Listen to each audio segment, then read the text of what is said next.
2023 wasn't a good year for the Carolina Panthers, but I'm trying to make 2024 a better one for myself. Get started on your resolutions with Factor so you're ready for the new year. Factor's ready-to-eat meal delivery takes the stress out of meal planning and sets you up for success in the new year. Skip the grocery stores, prep work, and cooking fatigue. Instead, get chef-crafted, dietitian-approved meals delivered right to your door. With over 35 meals to choose from per week, including keto options, calorie smart, vegan plus veggie, and more, plus over 55 weekly add-ons, you'll have a ton of nutritious and flavorful options to kickstart your resolutions. Skip that overpriced takeout trap. Factor is cheaper and way more delicious than takeout. Get chef-crafted, restaurant-quality meals delivered right to your door, and they're ready to heat and eat in just 2 minutes, which means more time for you. Head to factormeals.com/C350 and use the promo code C350 to get 50% off. That's code C350 at factormeals.com/C350 to get 50% off. Looking for a fun way to win up to 25 times your money this basketball season? Test your skills on Prize Picks, the most exciting way to play daily fantasy sports. Just select 2 or more players, pick more or less on their projected stats, and place your entry. You could turn $10 into $250. Right now, Prize Picks will match your first deposit up to $100. Just visit prizepicks.com/fan and use code FAN. That's code FAN at prizepicks.com/fan. Must be present in certain states. Visit prizepicks.com for restrictions and details. In a world where Carolina Panthers fans have an insatiable thirst for Panthers news and opinions, only one podcast roars ferociously. It's the C3 Panthers Podcast. All right, what's the deal, Panther fans? It's your boy, the Professor, a.k.a. Tony Dunn. It's the C3 Panthers post-game show brought to you by Carolina Cat Chronicles, where every Sunday after the game, we chop up the latest Panthers news and opinion. I got to figure out what day, time, and what world it is. We're here for the post-game show. Guys, Cody Lashney in the house. How you doing, my friend? Tony Dunn, I am wonderful. I am happy. I have breath in my lungs. I am thankful for the day the Lord has made. And Tony Dunn, this too shall pass. For all of the Panther fans who are upset about another disappointing victory, we are here for your ass. And we are going to do it with the best Panther fans in all of YouTube. And we have some of our most faithful viewers in today. Joey the Blind Panther Esquivel, Lee Trotter, Underground West, Nirvash, P. Thomas, Tony Dunn. Ain't nothing to it but to do it, brother. Let's roll. The number's 252-228-5098. Thanks, Joey Riolano, for telling me that I had the ring, that it wasn't going straight to voicemail anymore. Go ahead and get in the show and involved in the longest-running Panthers podcast. And now we're really just kicking ass on this post-game show each and every week. Tough game today. The Panthers fall to the Tampa Bay Buccaneers. It was not a pretty one to start. It was an exciting one to end. But ultimately, many of the things that we expect to see with the Carolina Panthers were happening today. We've also got some of our homeboys in the house. Codizzle Allen, a.k.a. CK. What's up, man? You know, just living the dream, hanging out here in my suit of armor because I just this is where I'm comfortable. In your Codizzlebot land? Yeah, Codizzlebot suit of armor right here. You guys see I got my health, got my gun. I don't know if you guys can see it on stream here, but anyway, just after that first half, I was just like content.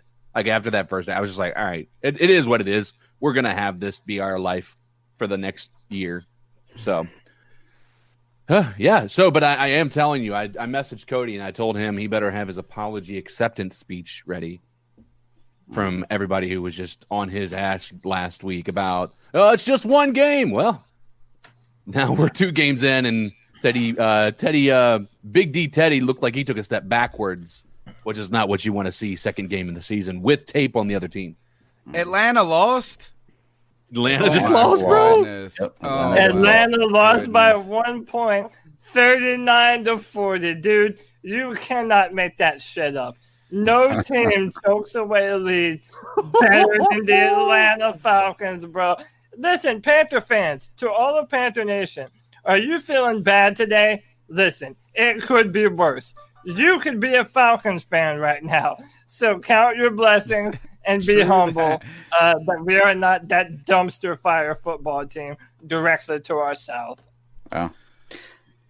All right. We've also got Greg, the stat daddy, the bat daddy in the house. How you doing, man? I'm doing better now. Surprisingly, it's watching the Falcons lose in such fashion makes me feel a little better. It's different week, same story for the Panthers right now.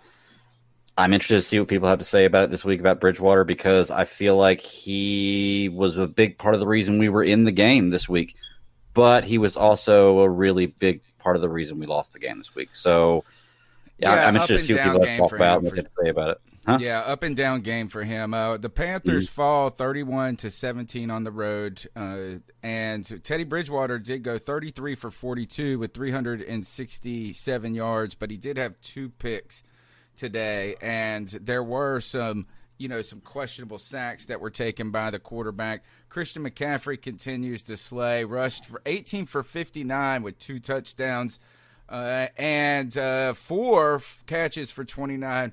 Upsetting to see him injured towards the end of the game. That's the first time we've seen Christian McCaffrey deal with an injury at all in his time with Carolina, I feel like. And when it comes to the receivers, DJ Moore didn't have the best game, but made some big plays. And Robbie Anderson continues to be a beast. 9 catches, 109 yards. DJ Moore, 8 catches, 120 yards. So it was a fun game. It did not feel like that at the beginning, right? As the Panthers came out and got curb stomped 21-0. And guys, I want to say this is that before we get into the show, we do need to remind you guys, you need to go to mybookie.ag if you want to get in your wagers when it comes to NFL football, basketball, baseball, whatever your pleasure is. I hope it was 47.5 I took. If it was 48.5, we've got problems. I had the over in this game. I also had the Packers -6. Did they win by more than 6? Last time I saw we were doing good there. And as well, I've got 2 other wagers in when it comes to the Saints under, as well as the Chargers game. I've got the Chiefs minus whatever, right? It was -9, but I would take whatever. So you can go to mybookie.ag. You can use the promo code OVERTIME, and you can get up to a $1,000 bonus match if you use that promo code OVERTIME. You can also join me on Wednesday nights for the Professor's Picks as I meet with the head odds maker for MyBookie, and this history teacher tries to beat Vegas this year. We'll see how it goes. It doesn't look promising because I don't know what I'm doing, so I need your help, folks. Go to mybookie.ag, promo code OVERTIME. And, guys, when it comes to this game, let's talk about Christian McCaffrey. How severe do we believe this injury is? He was just sitting over there. It didn't seem like a big deal to me, but it was surprising enough to keep him off the field. I don't think they were going to be utilizing him as much anyway. I mean, we were already playing from behind. I think the game plan was going to be to get the ball out deeper, but when they weren't getting the separation deep, that's when Mike Davis was getting the call. I'm not going to jump into the panic mode with him. The other part is, if it is serious, what better season to have it happen on than this one, right? If it's going to happen, it's going to happen. And, this is just another nail in the coffin of the Panthers season. But again, I know a lot of people are going to sit here and try to say that offensive line was abysmal. Yes, the offensive line didn't play as well. And we knew there was going to be some struggles this week with the offensive line. This solely falls on the back of 2 things. It is our quarterback, Teddy Bridgewater. 100% we did lose because of him. And we also lost because of our defense. Nobody can say we did not lose because of Teddy Bridgewater. If you go back and watch any of the film, those balls that he threw that were intercepted were abysmal.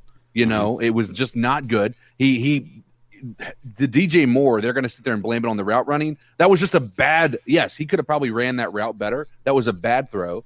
But the other part that people are going to try to defend is Teddy Bridgewater didn't have time. Teddy Bridgewater held the ball too long on every snap. If you go back and watch every snap, the offensive line can only do so much against such a talented pass rush. And yes, there were sometimes our offensive line just were very leaky. But you guys have to realize this is on Teddy Bridgewater and the defense's lack of being able to have – like there is no – Mike Evans the first half was just making our secondary look like they were just playing against the college team. You know, it was just not – it was not good. And we knew it was going to happen. He's that good. Yeah. Well, you know, I mean, so that's not surprising. I think just to follow up on what you said with Teddy is that today he did the things that Teddy's not supposed to do.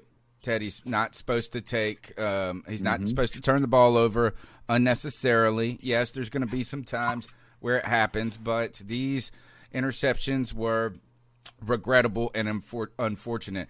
Additionally, there was the real problem to me beyond that was with the defense. I don't even feel like it was defensive play. I think it was the penalties that this defense got continued hit with. They were really actually doing okay until they extended these drives. So and it turned out like this, guys. It was Teddy Bridgewater leads to decent field position for the Tampa Bay Buccaneers. The defense plays pretty well.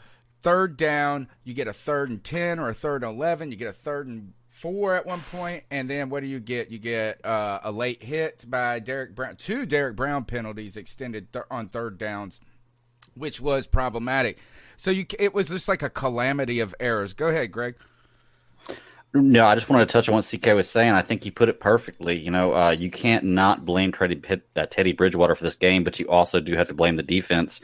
You know, I can say they both had their moments where they played really well because the defense had a lot of stops in this game. Yeah. I mean, there were a lot. I mean, I wouldn't say 3-and-out stops, but there were a lot of drives that didn't fruit anything for Tampa Bay. And I mean, we almost shut them out until the fourth quarter in the second half. Like the whole third quarter, I think we shut them out, didn't we? So, I mean, they played pretty well for the most part, and Teddy Bridgewater played pretty well for the most part. Bridgewater frustrated me because he would have like 4 or 5 really good passes in a row. I was like, man, like, okay, I can get behind this. I can do this. And then the interception or the overthrow or the fumble or just something he would do. The intentional grounding. Where was that intentional grounding ball going to? I know they said miscommunication on the. Well, he was actually supposed to be throwing it to it. That sounds like it was a route communication, like miscommunication there. Or it really truly was an intentional grounding, and he just threw it, and he knew the pylon is like one of those things that you always throw to. If you throw it out the back of the end zone, I don't think it's intentional grounding. If he would have, but you know, it's hard to get that mustard on it. Really, guys, I don't want to be too hard on Teddy. I know it's easy, and I know that we're kind of chomping at the bit given the blowback some of the people on the show took last week for being critical of Teddy Bridgewater's play. But aside from, it was really that damn screen that screen interception at the beginning. You're right, Greg. He shows moments where, look, is that he can do what we need him to do. I truly believe that. If they clean things up, we were pushing in this game to tie it up, hopefully, with a team that I believe is going to be in the Super Bowl, who has drastically underperformed this year, and against a very good defense. So just with that thought in mind, is Teddy Bridgewater's play – it was not good today, and it was certainly the reason that Tampa Bay put up so many points. But how bad truly was it? Well, let me illustrate something for everyone here. Our first true deep pass of the game didn't come until damn near the end of the third quarter. And I'm going to give credit where credit's due. At the end of the game, Teddy Bridgewater threw some really nice footballs. Mm-hmm. There was one point where he had a back shoulder throw. I believe it was to DJ Moore, and it was a pretty football. It was a great run route. Teddy Bridgewater was, he was throwing the football. But this is what I want to illuminate for everyone. The reason that you didn't see it until so late in the game is because they don't trust Teddy Bridgewater to do that all the time. They had to throw the football at the end of the game because we were down so much. We had no choice but to throw the football. We have seen in the play calling and how this offense is being run exactly what Joe Brady and Matt Rule think about our offense. They know that the only way we're going to be successful is if Teddy Bridgewater is able to dink and dunk around how he was when he was in New Orleans. But there's a fundamental flaw with that. We do not have the football team around Teddy Bridgewater that the New Orleans Saints had last year. We don't have their offensive line. We were missing players on the offensive line. Well, it's hard to throw deep today when your offensive line isn't going to be able to hold up. Exactly. And by the way, let's also say that we missed Dennis Daly out there. And him not being out there was a problem. The interior definitely suffered from that. Overall, our offensive line, they really didn't do a good job of giving Teddy a lot of time to throw the football to be able to do anything. But that was also our point. Moving from Cam Newton to Teddy Bridgewater, you have a quarterback that isn't going to be able to extend the play anymore. So the offensive line is even more important than it ever was. On top of that, the Tampa Bay defense, they were able to shut down Christian McCaffrey for the most part. We had a few good drives where he had 2 touchdowns, but this Tampa Bay defense isn't good at bottlenecking Christian McCaffrey. They did it last year. They opened the season doing pretty well against the Saints, actually, in the run game, and they did it again today.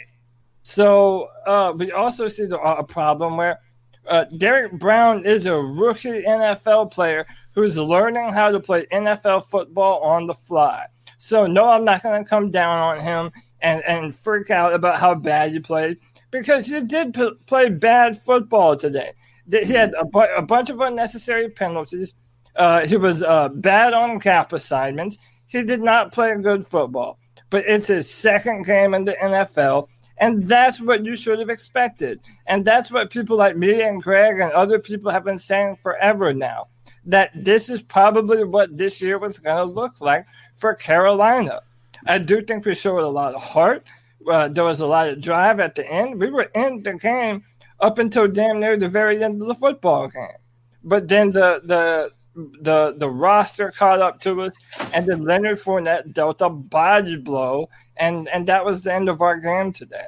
I think despite our talent, despite what we have around us, today wasn't a terrible day of football play until the end of the game, I feel. It was a terrible first half. Yeah, the second half was fine. Good. I got to disagree with some of these points. One, I think that this is largely Joe Brady's offensive style. And I think that that's what it's meant to be, is underneath, Christian, then deep, right? Is mid. Look at the type of receivers we have. You got, I don't know if this is a dink and dunk offense, but I don't think it is like Norv Turner's old Air Corel or whatever it was called, sending 4 down, lasering these things, right? So I don't see a lot of those like long crossing routes that we have with Turner that's trying to open up the deep route stuff.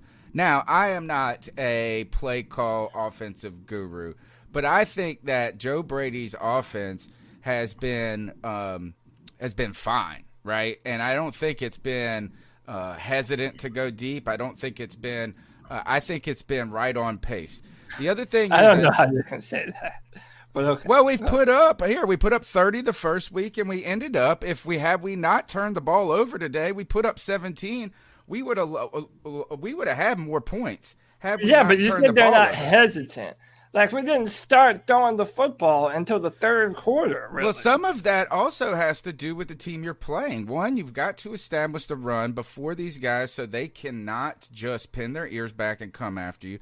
Two, I don't think, in many ways, I think Christian McCaffrey had a good day given the room he had. This guy, any other back in the league, would have had negative yards on today. He was able to turn 1 yard gains into 4 yard gains. He was able to turn negative 1 yard gains into 4 yard gains.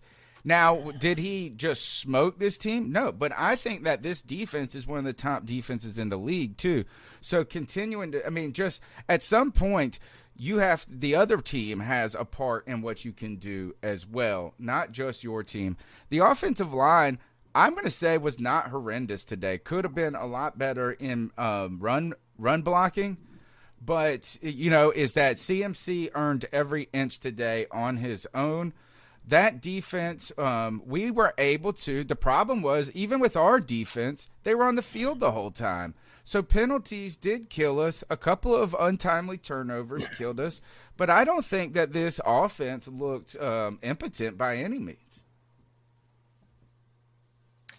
I don't know, man. I just think that if we had a just for example, right, Josh Allen or a bigger arm quarterback, a Patrick Mahomes, a Justin Herbert, whatever.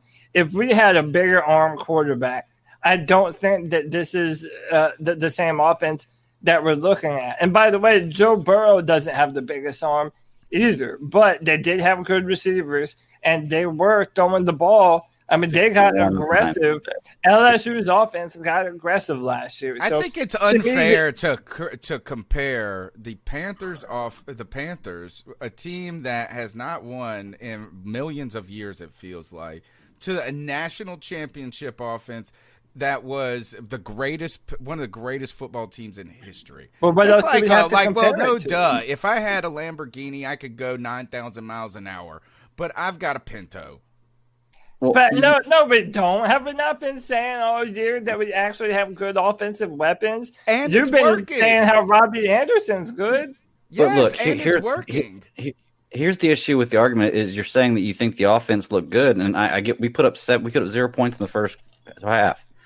Like any of the time, we would say it's not bad. I mean, you're trying to defend them on the optimistic side, and I get that, but we weren't good at scoring is what matters. And like you say, well, if they hadn't had this and they hadn't had this, well, that's great. If we'd have scored, if we hadn't turned the ball over, we would have done this. That still doesn't mean they were good. That's putting stuff into there that it's putting didn't happen. nuts on. Yeah, you're right. his aunt. Had we not turned it over, we would have scored. The fact that we turned it over means that we did bad. Like there's no other way to look at it. I feel like less potent Panther offenses with players that we liked even more in the past, and that scored more points. I mean, like less getting shut out, like nothing less in the first half. scoring. Kidding me. We can't say that what we have seen so far is the epitome of what a Joe Brady offense can be. One, again, I agree with that. I agree with that. Yeah, so 2 games. How many touchdowns does Bridgewater have?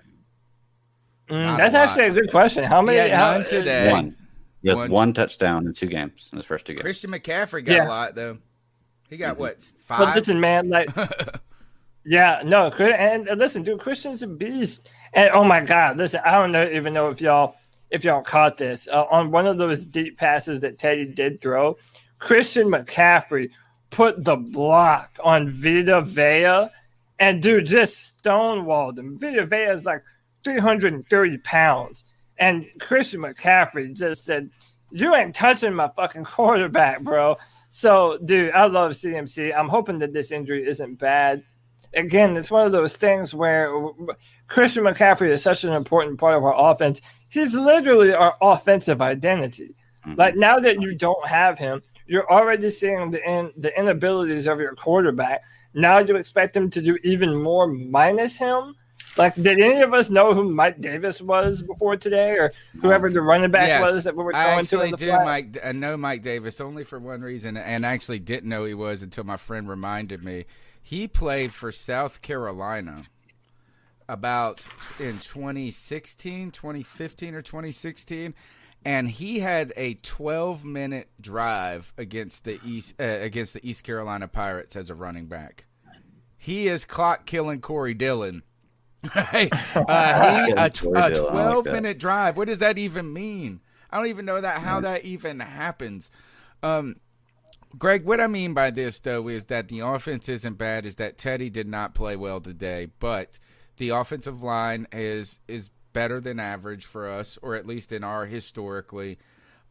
We've shown that we got some fight in us when it comes off. We've got the best running back in the league. We've got Robbie Anderson. We've got DJ Moore. These guys are showing up. So I don't think the offense is bad. I think today turnovers and penalties hurt you, and you can't have that when you're not the superior team. We were very close to getting into winning this damn game or getting back into this game until I didn't. What did you guys think about we'll pause that. Let's go ahead. Let's jump into a couple of cat calls so we don't just go overboard. See what the fans got to say, and then we'll come back on what you guys be thinking about Christian McCaffrey, 4th and 2 touchdown play, right? Wasn't it 4th and 2? Mm-hmm. As Yeah, well 3rd and as 3. I'm interested on the onside kick. I don't know if I like that choice there, but let's go to the cat calls. The number's 252-228-5098. What's going on, y'all? It's Darius from Raleigh. I'm talking to Cody on Twitter right now. Man, I've joined the dark What's up, side. Darius? I just suck it. I want sunshine. I want Trevor Lawrence. Hey, Whatever happens, He's with you now. Just got to roll with the punches and enjoy Climb that that. football is back. But God damn, we did not show up to play. The game's still going on, but these penalties and everything, I don't know what to say. A lot of new faces, new head coach, new offensive coordinator, new defensive coordinator. I knew it was going to be rough, but God, Lee, we don't even look like we wanted to play today. This is rough. This must have been pre-4th We need a quarter. bigger corner on the outside. I know Amen to Dante that. got that interception. I told y'all. Big ups to him. But we need a big physical corner on the outside. yeah, We don't really have anyone to match up with these physical receivers in the NFC South. no. But it's going to be a wild ride, and all we got to do is strap in, keep pounding. Mm-hmm. It looked like it was going to be a long, long day in that first half, 21-0. And just every time the Panthers seemingly were poised to get a little bit back in the game, the end of the second quarter, something disastrous would happen. And it was largely because of Teddy. Right, and I'm trying not to. I don't want to see. I'm not going to be a Teddy hater just to be a Teddy hater, but when you are a quarterback like Cody Lashney says, which is limited arm talent, right? When you don't have that elite level arm talent, you have to be a higher. You have to be a smarter quarterback, and that comes in taking sacks. Like not taking sacks, that comes into throwing it away at the right times. And what we saw Teddy try to do was a little bit too much at times early in this game, I feel like. There were times where he felt the pressure and he still just decided to throw the ball, right? And that was the fumble. Was that the fumble one or do you guys remember that one where he's climbing the pocket and he tries to arm it? I don't know. Yeah, just knock the ball out. I do like his pocket presence, but if he is going to be what they said what we need him to be, he can't make these types of mistakes. It's just that simple. We cannot have 2 turnovers. Well, he can't really have any turnovers. You can't have more turnovers than touchdowns if you're a quarterback.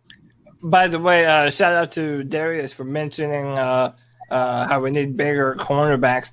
How about James Bradbury today balling out for the Giants? I think he had 2 interceptions, and we let him go. I know he went and snatched one of them. So, that was an incredible interception, by the way. Yeah, it really was. And, Tony, I'll give you this, man. You've been on this, I feel, the longest, that our cornerbacks are just too little. It's not – it's one thing if you have crazy hips and you're always jumping, making a play on the football. But in this division, man, when you're playing Mike Evans, like Tom Brady hit that back shoulder throw on Mike Evans, and there was just nothing that Dante could have done about it. He wasn't really even in bad alignment. Like he was close to Mike Evans, but dude, he just doesn't have the range to be able to be physical with those types of guys. And it's a problem, and I think it's going to continue to be a problem going forward. I mean, we are in one of the worst divisions in football for not being able to defend against the pass. We have not had, and even with James Bradbury, he still wasn't a guy that could play man and shut down one side of the field. No. And that's what you kind of need is you need in this league on a defense, I feel like you need an elite player at every level, right? And you need an elite player, I'd rather have 2 elite players on the defensive line and 1 in the secondary rather than one in the linebackers and stuff like that. But we haven't had an elite player in the secondary ever, right? I mean, by the way, Charles Herbert Dodd. is actually starting, guys. Did you guys know that? Yeah, I said it earlier. Oh, I don't know if you heard. sorry, I didn't hear it. My bad. Let's go ahead and go to the next call. I think this is Darius. Darius from Raleigh again.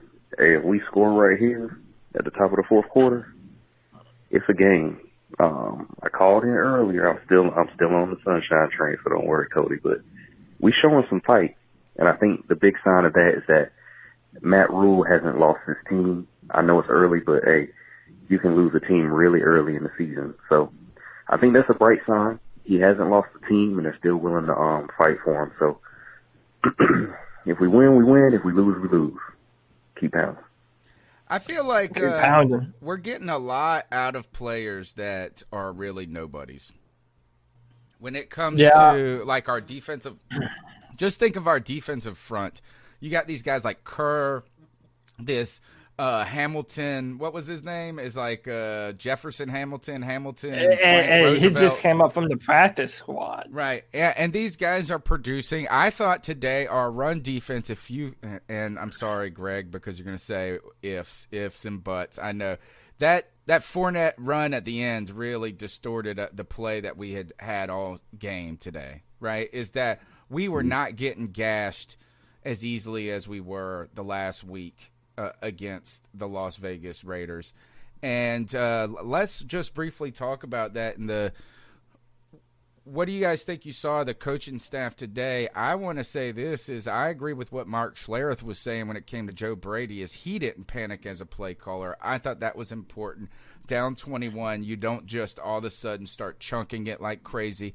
Now, he did get more aggressive. You saw he had to pass the ball more, but I don't feel like it was like, oh, crap, panic mode from Joe Brady. Then the team comes out, did not find immediate success in the third quarter, but going into the fourth, a lot of fight in them. Where does that come from, guys? Is that a reflection, like Darius is saying, of the coaching staff? I think it has a little bit to do with that. Yeah, I mean, you gotta if the team he obviously hasn't lost the team like he was saying because they would have just given up 21-0 in Madden that you'd stop playing the game. You know, you'd skunked. I mean, and that's kind of what it felt like going into halftime. But you're right; they did have a lot of fight coming out towards the end, and the defense, like you said, the run defense, while it wasn't super impressive, it did look better than last week against two backs that I think a combination of these two backs is better than what we faced last week with just Jacobs. So I mean, I do see improvement there. But I agree with Caller. I don't think he's lost the team yet because you wouldn't have seen that fight otherwise. Yeah, I do not feel like the chat's been pointing out something too. Shaq Thompson has just been non-existent. I was thinking about that is that when they said that Tahir Whitehead was a captain, why I'm like is wondering it what's Shaq? happening. I don't know. I do want to ask a question about that captain thing, though. Why is Teddy Bridgewater wearing a captain shirt with 2 stars on? He's been with the team. This is his first year with the team. I have no idea. Honestly. I don't know what the stars mean. Yeah. The stars are how many years you've done it. You get the 4-star, a star for each year, and once you get to 4, it turns to. If you get to your 5th year, it turns to that gold C. Oh, you see the players wear. Man, that's so cool. Learn something. Yeah, but I don't know why he's wearing a 2-year captain pass. Yeah, I mean, listen, Shaq Thompson, he has not been good, and let's be real. For the past few years, we've been whelmed by Shaq Thompson. Yep. I mean, he's never done anything super special. I still remember him letting not wrapping up on Alvin Kamara at the goal line in the playoffs. I remember all that shit, and I think that it says something that we brought in Tahir Whitehead to middle back a 4-3 defense instead of the guy who has been on this team for 5 years now. And we paid. Played alongside Luke Kuechly, played alongside Thomas Davis, and it's like, dude, our second level is terrible. Leonard Fournette gashed 2 big runs today. I mean, 2 of them. And then the final one was to the house. It's like, man, we are on the second level. We're not able to cover. We're not able to follow those crossing routes. Tahir Whitehead is a penalty machine. Anytime anyone comes by him, he's handsy. He's all over them. How do you get a hold on someone's skin? Did you see that? It's like he got a handful of skin. You usually see people get a handful of jersey. He grabbed the guy's arms. It was Gronkowski's arm skin. He's got to peel his face off like Homeboy did in The Boys. Oh man, that was rough. And why is it that every time the Panthers are trying to rally, it's like you can almost depend on a stupid Tahir Whitehead penalty. It's like, man, and then to bring it back to what Darius is saying, if we don't have big physical players in our backfield, like Trey Boston isn't going to tackle. We know that guy can't tackle. That's not what we paid him to do. We paid him to be a ball hawk. But now we have all these other little guys too, and your second level is bad, and our defensive. How about this? We're never going to see Shaq Thompson do anything great ever. I mean, not Shaq Thompson. KK Short. Dude, K1 Short's done. As far as I'm concerned, K1 Short might as well never play another fucking snap for the Panthers. I hate to hear that. He has been one of my favorite Panthers since 2012. Even though, despite a lot of these things we're saying about the defense, they did give Brady and that offense some problems today. And maybe one or two people gave him problems, and that was Burns. And we got no interior pressure whatsoever. I wanted to By the way, bring Burns no up. sacks. I thought Burns had a good day today. Second week in a row, the Carolina Panthers have scored 0 sacks. Against the team that gave up 7 last week, guys. Yeah, we should address some defensive players. What the hell are we thinking? Hey, it's almost like we should have drafted. Hey, it's almost like in order to better our pass rush, we should have drafted a defensive lineman at 7. Oh, wait a minute. We did just that, dude. We did just that, and it still doesn't matter. You're still getting blown off the football. Now, again, I want to reiterate what I said earlier. I'm not selling the ship, all my stock on Derek Brown. I do think he has a lot of potential to be a very important player for this defense. But again, it just looks like we have a rookie defense who's learning how to play football in the COVID era. Like, it fucking sucks. You know, I'll tell you, though, rookie or not, with Derek Brown, doesn't make an excuse for that late hit. Just doesn't. That's a late hit. There's no way you think that guy's not down. Yeah. Dumb play. And it was I can't stand that. It was the way the hit went.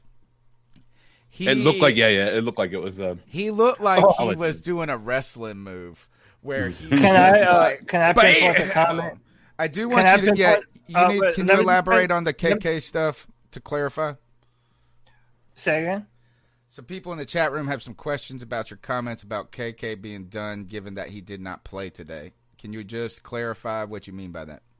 He was done the first game of the season last year as well. Listen, he missed all of last season. He didn't do anything in the season opener, and now he's hurt again. So I'm saying, what can you reasonably expect from K1 Short now? And again, put away your optimism. Put away your pessimism, too. What can you reasonably expect from K1 Short? Is he going to come back and be everything that our defense needs? Maybe, but we haven't seen him in over a year, and when we did see him, he didn't do shit. And now he's hurt. We don't even know the severity of the injury and what he's dealing with. So, I mean, what you're looking at on our defense is pretty much what you're going to get. Like, Derek Brown is our guy right now. Brian Burns did have a good game. He had a few pressures. But a lot of the problems with him are he still doesn't have that play strength that an edge in a 4-3 really needs to have. And I wanted to pinpoint J-Dub. Shout out J-Dub in the chat. He says this 3-3-5 has to go. And you do see a lot of 3-3-5 in college.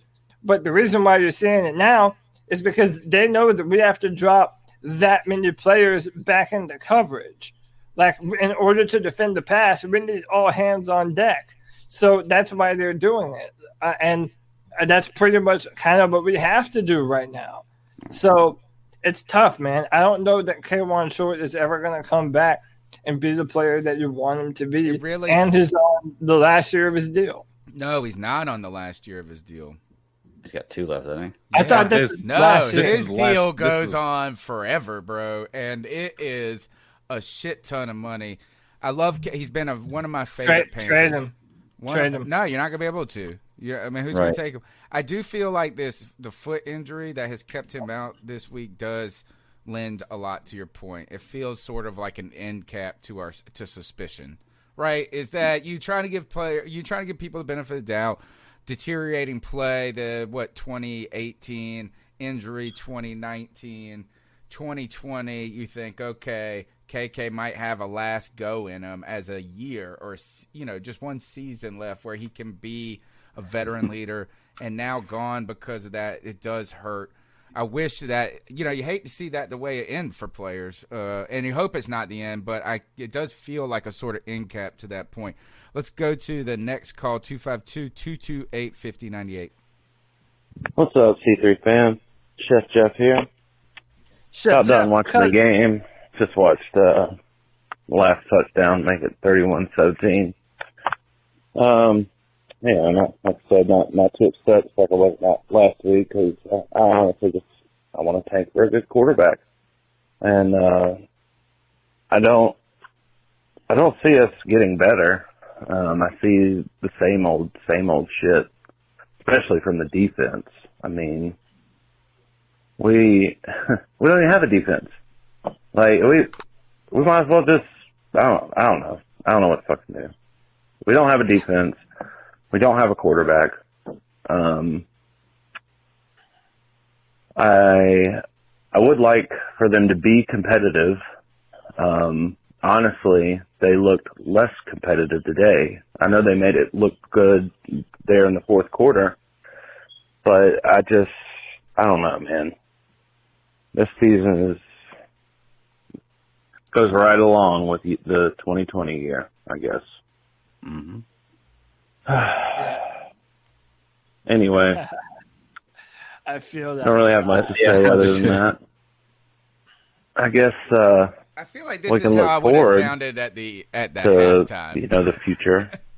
Some things do look good. I think some of the young guys on defense look good, and I think our offensive line is looking better than it did last year, which isn't saying much. That isn't that high of a bar. But I don't know, man. I know it's only 2 games in, but I don't know if we're moving in the right direction. I just don't feel like we are. Like I said, it's only 2 games, so what the fuck do I know? But I'll be listening. Keep pounding, guys. Keep pounding, man. I don't know if I feel that bad. I do feel like that was my feeling at the end of the first half. Is that once those turnovers, I was like, oh, God, this is what really was supposed to happen this season. It's going to be a long game. It's going to be a long season. They did bring some excitement at the end and some fight. Any reactions to Chef Jeff's call? So, yeah, let me go first, man. Let me talk to my cousin. Let me first say this, that there's been this thing going on our podcast and on Twitter for a few weeks now. And it's, what kind of Panther fan are you? Are you one of those winos that's crying that Cam Newton's gone? Oh, you miss Cam, wah. Move on. Teddy Bridgewater's the quarterback of this team, and we believe in him. And we're going to go and win football games. And you're all bad Panther fans. Well, were we bad Panther fans? Or did we just have realistic expectations about what this football team actually is? And I think that's exactly what I've been doing. I think that's what Greg's been doing. That's been what a lot of people have been doing. And listen, I'm not gonna come on here and lie every Sunday. I don't care if the Panthers lose every game this year, because I know there's a light at the end of this tunnel. But it doesn't even have to be Trevor Lawrence. I would love Justin Fields on this football team. I would love Trey Lance on this football team. It's like this year is a rebuilding year. We have rookie players everywhere, and Teddy Bridgewater is who we thought he was. It's like everybody's got to start looking at the glass half full here, because if you're hoping that the Panthers are going to pull this out of their ass and come back and bounce back and be a good football team, one, I want some of whatever you're smoking. And number 2, don't be upset and mad at us when we tell you that your feelings are going to get hurt in the process. Mm-hmm. But they have Chargers just blocked the extra point. Jerks. Come on. Wow. Next call. Oh, wait, actually, go ahead if anybody's got any other I just want to touch on something real quick we were talking about before about people in the chat room defending KK, asking why Cody was saying he's done. If you're defending KK Short right now, you better have been a person defending Cam, because it sounds like a very, very similar situation, if you ask me. I don't think they were out. defending him as much as saying, why do you think why are you so determined, like very conclusive about being done. Next call. I get that.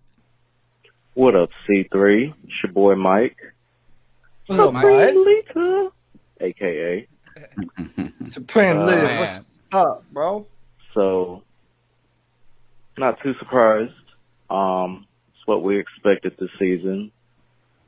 Still hurts though, being a diehard fan since 2001 when we at that time tied the record for tied the record for most consecutive games lost. We went 1-15 that season. We beat the Vikings, and then we proceeded to lose every game after that.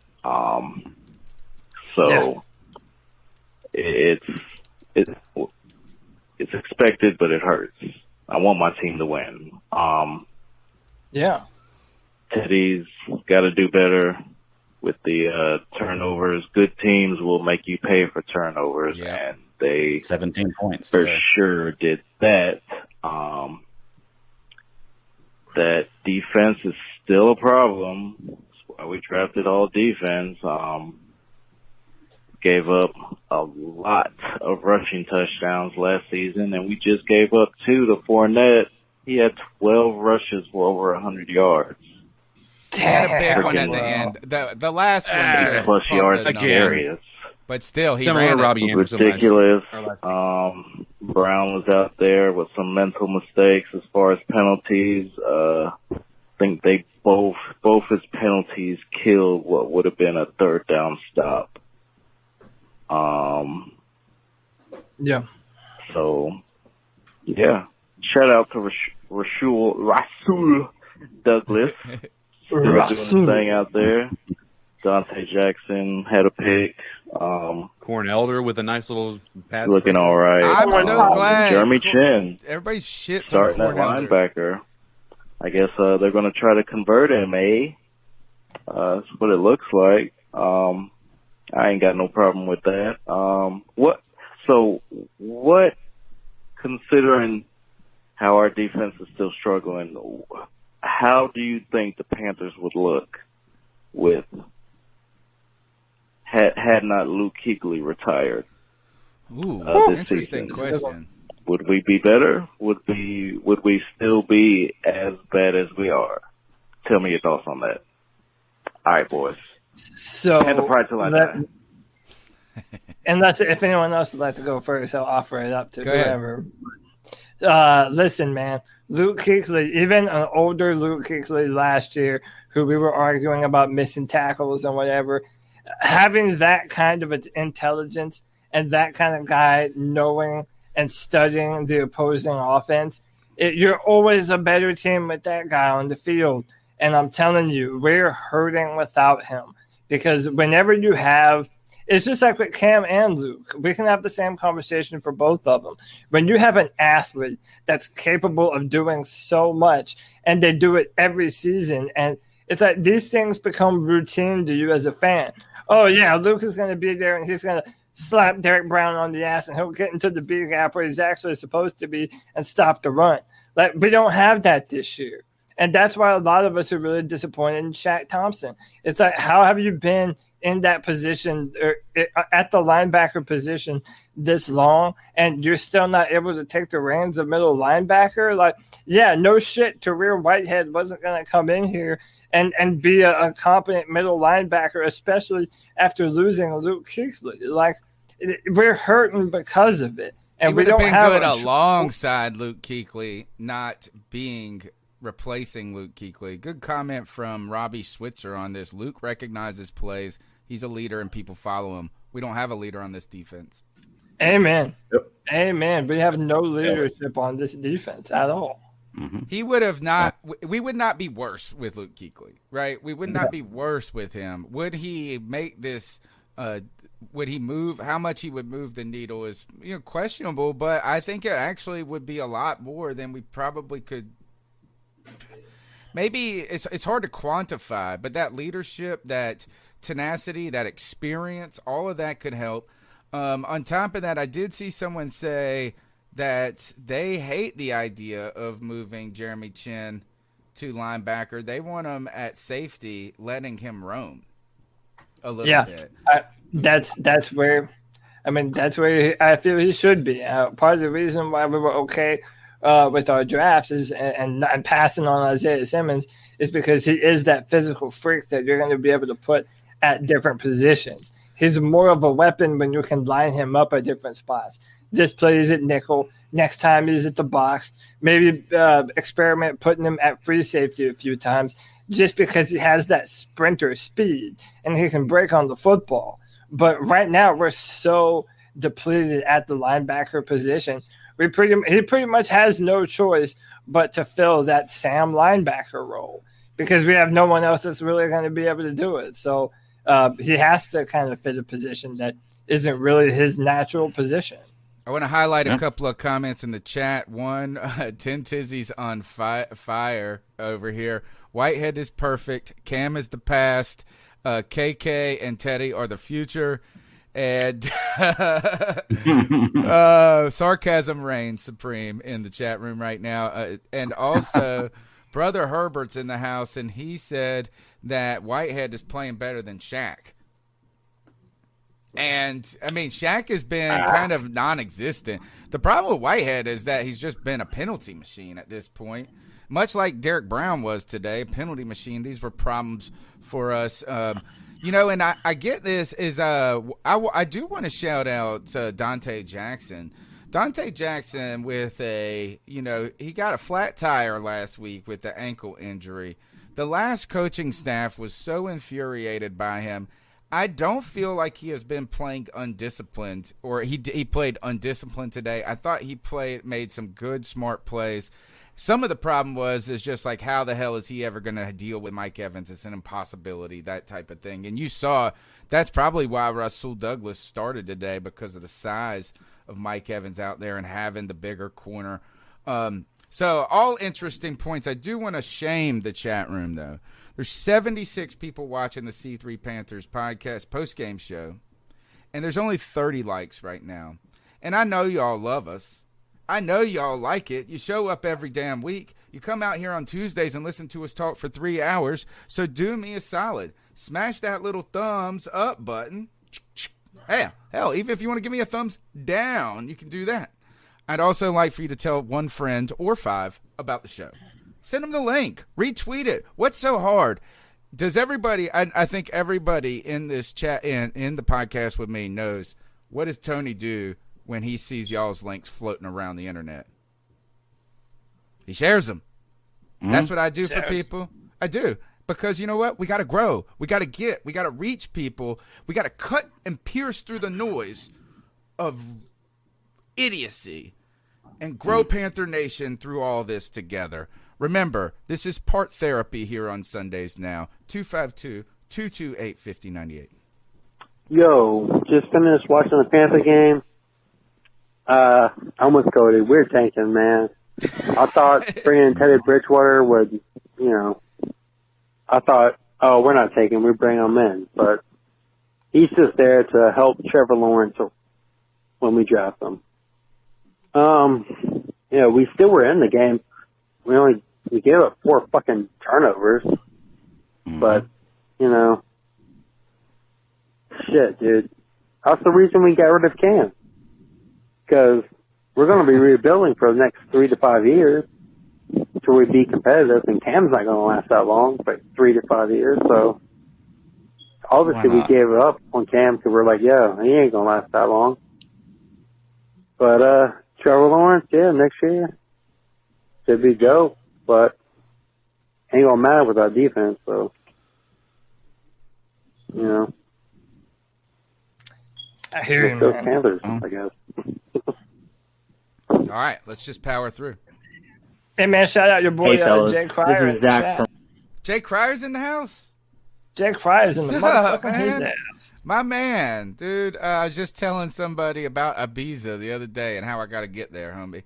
252-228-5098. Wing it, North Carolina. I just want to say that no matter how this game went and turned out, I really appreciate the fight from the team. Starting 21-0 is a hard thing to bounce back from, and I know 0-2 is a tough, but even though I'm an Alabama fan, I'm fine with this in our pursuit for Trevor Lawrence. I saw a lot of good and a lot of bad in this game, but I feel like we made a lot of progress since the last game, to be honest with you. I even think that Teddy played exceptionally well. All things considered, he had a ton of pressure in his face, and I thought he did what he could to carry this team. But I hate that C-Mac went out, but I think that it was honestly precautionary for the rest of the season, and Matt Rule honestly had no intention of winning this game, and also risking the $65 million man. That's just my thoughts, you know what I mean? And I think Curtis Samuel needs to step it up, because I saw him a couple times on runs, but not many catches, and I think if he don't pick something up soon, he's going to be out of here next season. But hey, I love the podcast, and keep pounding, my friends, and your thoughts. Have a good day, guys. Bye. I think that it comes somewhere in between that caller. The appropriate assessment of Teddy Bridgewater falls somewhere in the middle between that caller and this comment in the chat room from Jeremy Simpson. To be real, you couldn't tell a difference between Kyle Allen and Teddy. I think that goes a little far. I think that's too far. Did y'all see my tweet on Twitter? I put, man, Kyle Allen got it tan this summer. Yeah. I don't know why he's wearing those gloves, though. Wrong. I think that Teddy Bridgewater goes through his reads more, and he does. He is more active at the line. You know, he knows the game a little bit more. I feel like he looks pretty comfortable at times, and he's not panicking a lot. I think he's fine. I think he's been playing fine, except for this. He made 3 or 4 boneheaded plays today that we would have seen Cam arguably make at times too, right? Take a sack when he shouldn't have, right? Try to make a little bit more out of something. That fumble was him trying to do more than he could at that point. Mm-hmm. The real problem was this, is that if you were going to be competitive in this game, you can't play from behind against a team that's got Tom Brady in it. And when you turn the ball over unnecessarily with that screen pass, that pretty much just sealed the deal from the beginning, right? Mm-hmm. Because we were moving the ball competently. You're like, oh, man, this is going to be a good game. I'm definitely going to get over in this shit. Nope. That screen pass, you know, and haven't we seen Cam do something similar to that? It not be the same exact mistake. Cam would have either just thrown it at the guy right in front of him or thrown it 40 yards downfield. I don't know what Teddy was doing on that screen pass. Good news, though, today. And good news, Sly was perfect. Mm-hmm. Right? Yeah, he's something. He's something. He made all his extra points. And I think Robbie Anderson has some fight in him, or is a good player. I'm trying to think of some other things that stuck out to me. Anything else from that call right there? Oh, I agree 100% now that you guys pointed it out about the Christian McCaffrey being precautionary with that.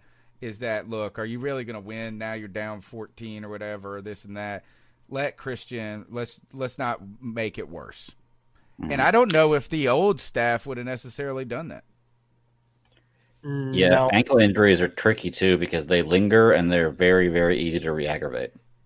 So it's probably a good call. And the Chargers are beating the Kansas City Chiefs right now, dude. 13-6. They are. I don't care with Kansas City. Give them 8 minutes left, down 21 on the find a way. Just wait. That Trevor game Lawrence, is far. Let's see. Let's see what he does. It's on pause right here for me. They're drawing the play up. Touchdown, because guess what? He's got a cannon. Mm-hmm. Oh, Justin Not Herbert? Trevor Lawrence. Whoever. Justin. What's his name? Justin Herbert. Justin Herbert has to take that job away from Tyrod. Let me flex my big draft tech muscles. Callers talk shit about my shoulders and how small they are. But let me draft and flex my big draft muscle shoulders. I told y'all Justin Herbert was going to be a good fucking quarterback. Now, it's early. It's very early. but Justin Herbert's already playing great, man. They put the offense in his hands. Dude, he just needed a chance to be in an offense that he could find a rhythm in that wasn't changing all the time. But whatever, I digress, man. I'm just a boastful soul, man. Jeremy Simpson's asked, what does Teddy do better than Kyle Allen? I would say one thing is he's more than a one-read quarterback. Yes, he goes through his progressions very well. Okay? And that's where I see that was the real Kyle Allen limitation. All right, next call. Hey, fellas. This is Zach from Wing It, North Carolina. That was the last call. Hey, this is your boy Mike. Supreme Lita again. How about, so I'm watching the Falcons and Cowboys. How about the Falcons totally in on that onside kick? Oh my gosh. If you all can watch the replay on that again, what a bonehead ass play by yours truly, the 28-3 Falcons. Oh my God. All right, y'all. They watched. Yeah. Dan Quinn doesn't make it past this season as a coach. Bro, the Falcons choked harder than Jeffrey Epstein, real talk. That's just what they do, man. That's Atlanta football. Bro, it doesn't matter what you're talking. Atlanta Falcons, Georgia Bulldogs, Atlanta Braves. Dude, I'm telling you, there's like a curse down there, and it's real. It's really, really real. I think we should make a montage of the highlights and mix it with that. Is it Cardi B song? Touch that little. I want to gag. I want to choke. Oh, thing swing in the back of my throat. Jeez, y'all are on fire. All right, 252-228-5098. Don't be a bunch of schlubs. It doesn't take much to smash a thumbs up button. All 25 of you who haven't right now. Let's keep going through with these calls. Hey guys, it's Joey.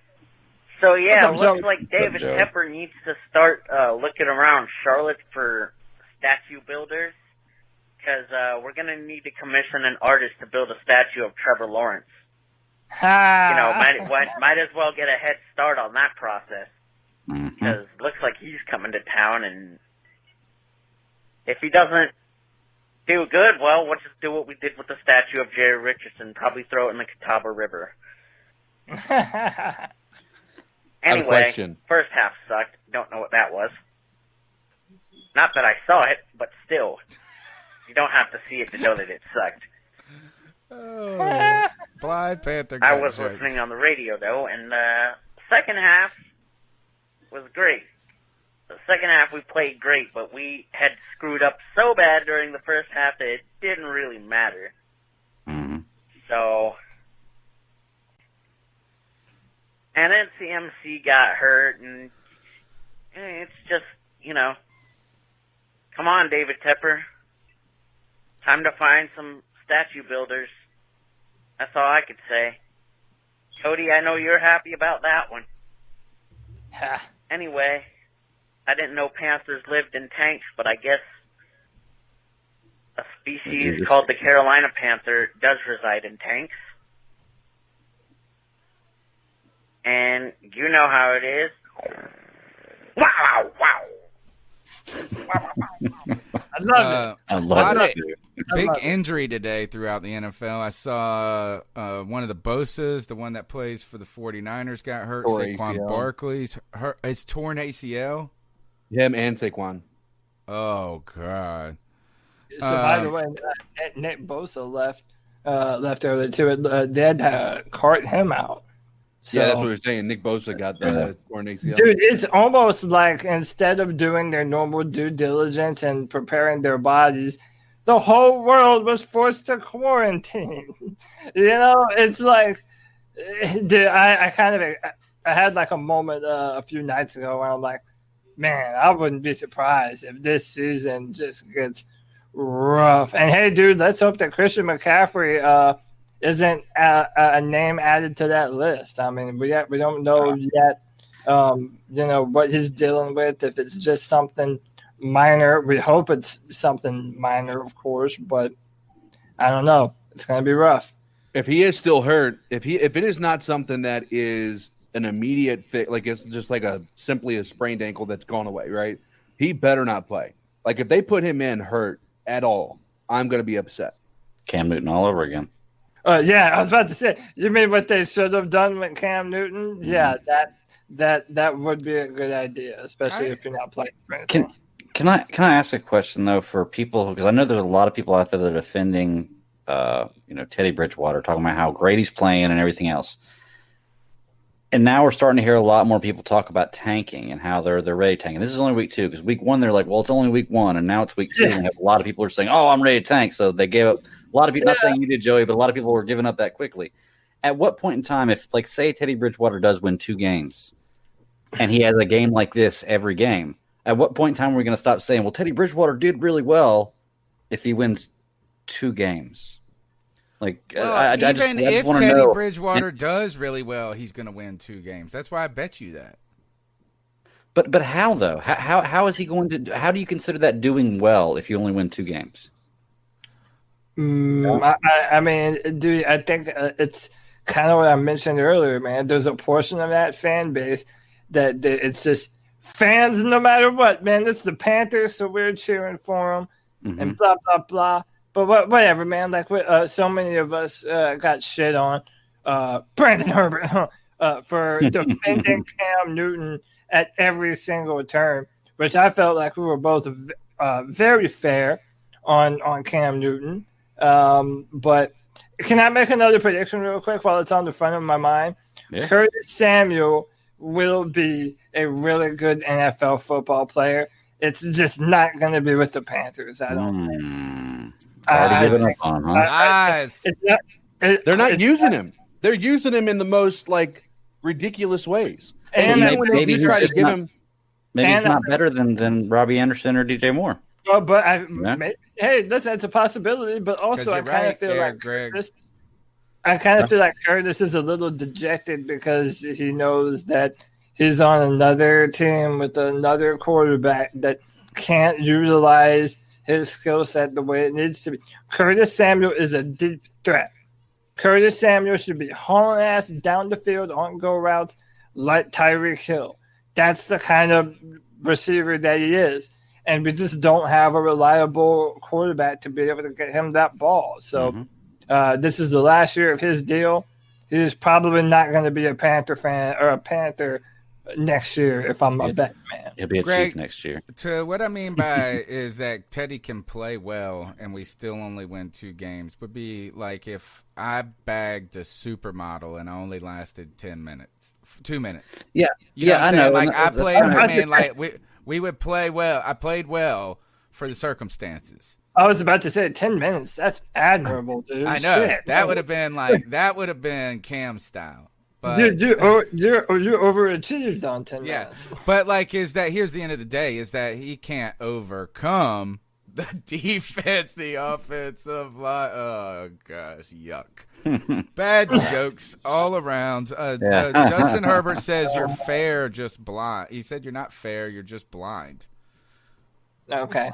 Cool. I'm blind. Yeah, I'm always right. Everybody wants to call. Brandon Herbert wants to cuss me out. I'm wrong. I'm stupid. I'm inflammatory. And then I end up being right, just like I was about Ron. James Bradbury, big day today. Justin Herbert. Hey, guys. Yeah. Joey. Let's see. Next call. Oh, God, where do I even start? One, I'm thankful. I'm grateful. I'm appreciative. I'm very grateful that I can be upset about a Panthers loss because that is so much better than being upset that we couldn't have a football season at all. So I'll take that moral victory.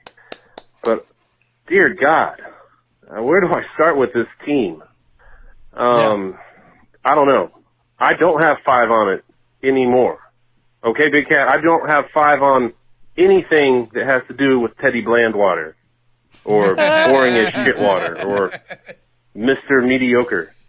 I want to see PJ Walker. I know I'm the only person that watched the XFL, but dude, I watched that Houston team and that was some exciting football to watch. I know, again, it was the XFL, but for God's sakes, we're 2 games into this now, and I'm done with Teddy back up. Let me see. I mean, if we're just going to tank or if we're going to have a crappy season, I want to see P.J. Walker. I don't want to see Will Greer until he cuts that damn hair because that's just ridiculous. You look like crap, Will Greer. I'm just joking. Anyway, the clock management was ridiculous. I mean, if we've got a 30-year-old up there in the booth who grew up playing Madden, should he not know that he's got 2 timeouts? I mean, and the 2-minute warning was a problem today. I want to see some excitement. I want to see P.J. Walker and all the way through the rest of the season. And maybe that'll get you your long-haired golden boy quarterback from Clemson. I mean, maybe P.J. Walker will suck. But he was exciting as hell in the XFL. Go Panthers. Go Panthers. What are the odds that Bridgewater gets sat for Walker? Let's just say we're 0-9. Or is there any chance he gets sat for Bridgewater gets sat? I mean, I don't know, man. Like, at that point, I kind of think you just run that train into the ground. I mean, you paid the man. It's like, again, I don't know how much we're going to hear it now, how much we're going to hear it today or in the next coming days, but you can't get mad at us for continuing to bring up Cam Newton because at the end of the day, the Carolina Panthers made a financial decision that Teddy Bridgewater was going to be the quarterback of this team over the quarterback that they already had on contract for another year. And another thing I put out on Twitter, think of how loyal Cam Newton is. He was willing to come back this year on this football team. Let me tell you, this was not going to be a victory for us today if Cam Newton was on the football team. Like, Cam would have made it better, a lot better, but still, man, like, this is not a good football team. It was a team that was rebuilding, and he was willing to come back on the last year of his deal with no guaranteed money to his name. And yet, this is how the Panthers choose to replace him with this fucking guy? Come on, dude. Well, Bridgewater's on pace for 8 touchdowns and 24 turnovers this year. So, I mean, things are looking up. Just after 2 games. Yeah. Well, Cam would be on pace for 0 touchdowns, but like 9,000 rushing touchdowns at this point. Well, still 7 points. Trended out. I'll take it. Rushing passing 7 points. You know, I wonder, this is something we hadn't thought of, and I feel like it's not right, but is there any sense that we would have been too good with Cam and that potentially this is a way to tank with Teddy? No, I don't know. If they wanted to do that, Kyle would have been the go-to. Yeah, I agree. Why like put that 3-year contract on the board with that guaranteed money and then hurt us from a cap perspective next year or the year after if our intentions are really to go with a quarterback next year? Like, I really don't believe in my mind this was not an intention of tanking. I think they came out. That's why you see this team continue to fight. You don't see people just sitting over there. You see Teddy still coming out with a smile on his face, not because I think that he's arrogant or anything like that, but because I think he honestly is having, he has fight. He wants to be able to win. He wants to do the right things. But, and they say, what do they call him? They call like he is just cool, calm, cool, and collected, they try to say. And unfortunately, I think you saw that today. I mean, a little bit. Yeah. He didn't get overly rattled, even though he had really made some idiot moves. He doesn't look excited to play at all. He doesn't look happy. He doesn't look like he's having fun. He looks like he is so bored and somewhat scared out there. He's poised, but he's not having fun. Like I never see. Well, I only see a smile on his face when the game is indefinitely a loss and he's walking on the field. I don't think he's as bad as you guys making out, but I understand that Teddy today was largely the cause of us not being able to compete. Right? I mean, and sadly, at the same time, as he was largely of the cause of when we did compete at times, too. I agree. So it's kind of hard to unravel that. But the turnovers and the penalties cannot happen to bad football teams. No. Can I make a mention of what Josh brought up, too, which I wanted us to talk on? At the end of the game, no urgency. The game is on the line. Absolutely. The game is on the line. And the end of the half, I get. I get the end of the half, but the end of the game, no excuse. And you're mounting a comeback. Like you're trying to still be in this thing. You're still in this game where Tampa Bay and Tom Brady have been shredding you on the ground, through the air, and there's no urgency. Like, to me, and hey, I'm going to be fair. I'm going to be honest. I know they're all in their first year, but that's a coaching thing to me. And it's what I said before with Ron Rivera. Like, when you're at the end of the game, dude, put your foot on the pedal.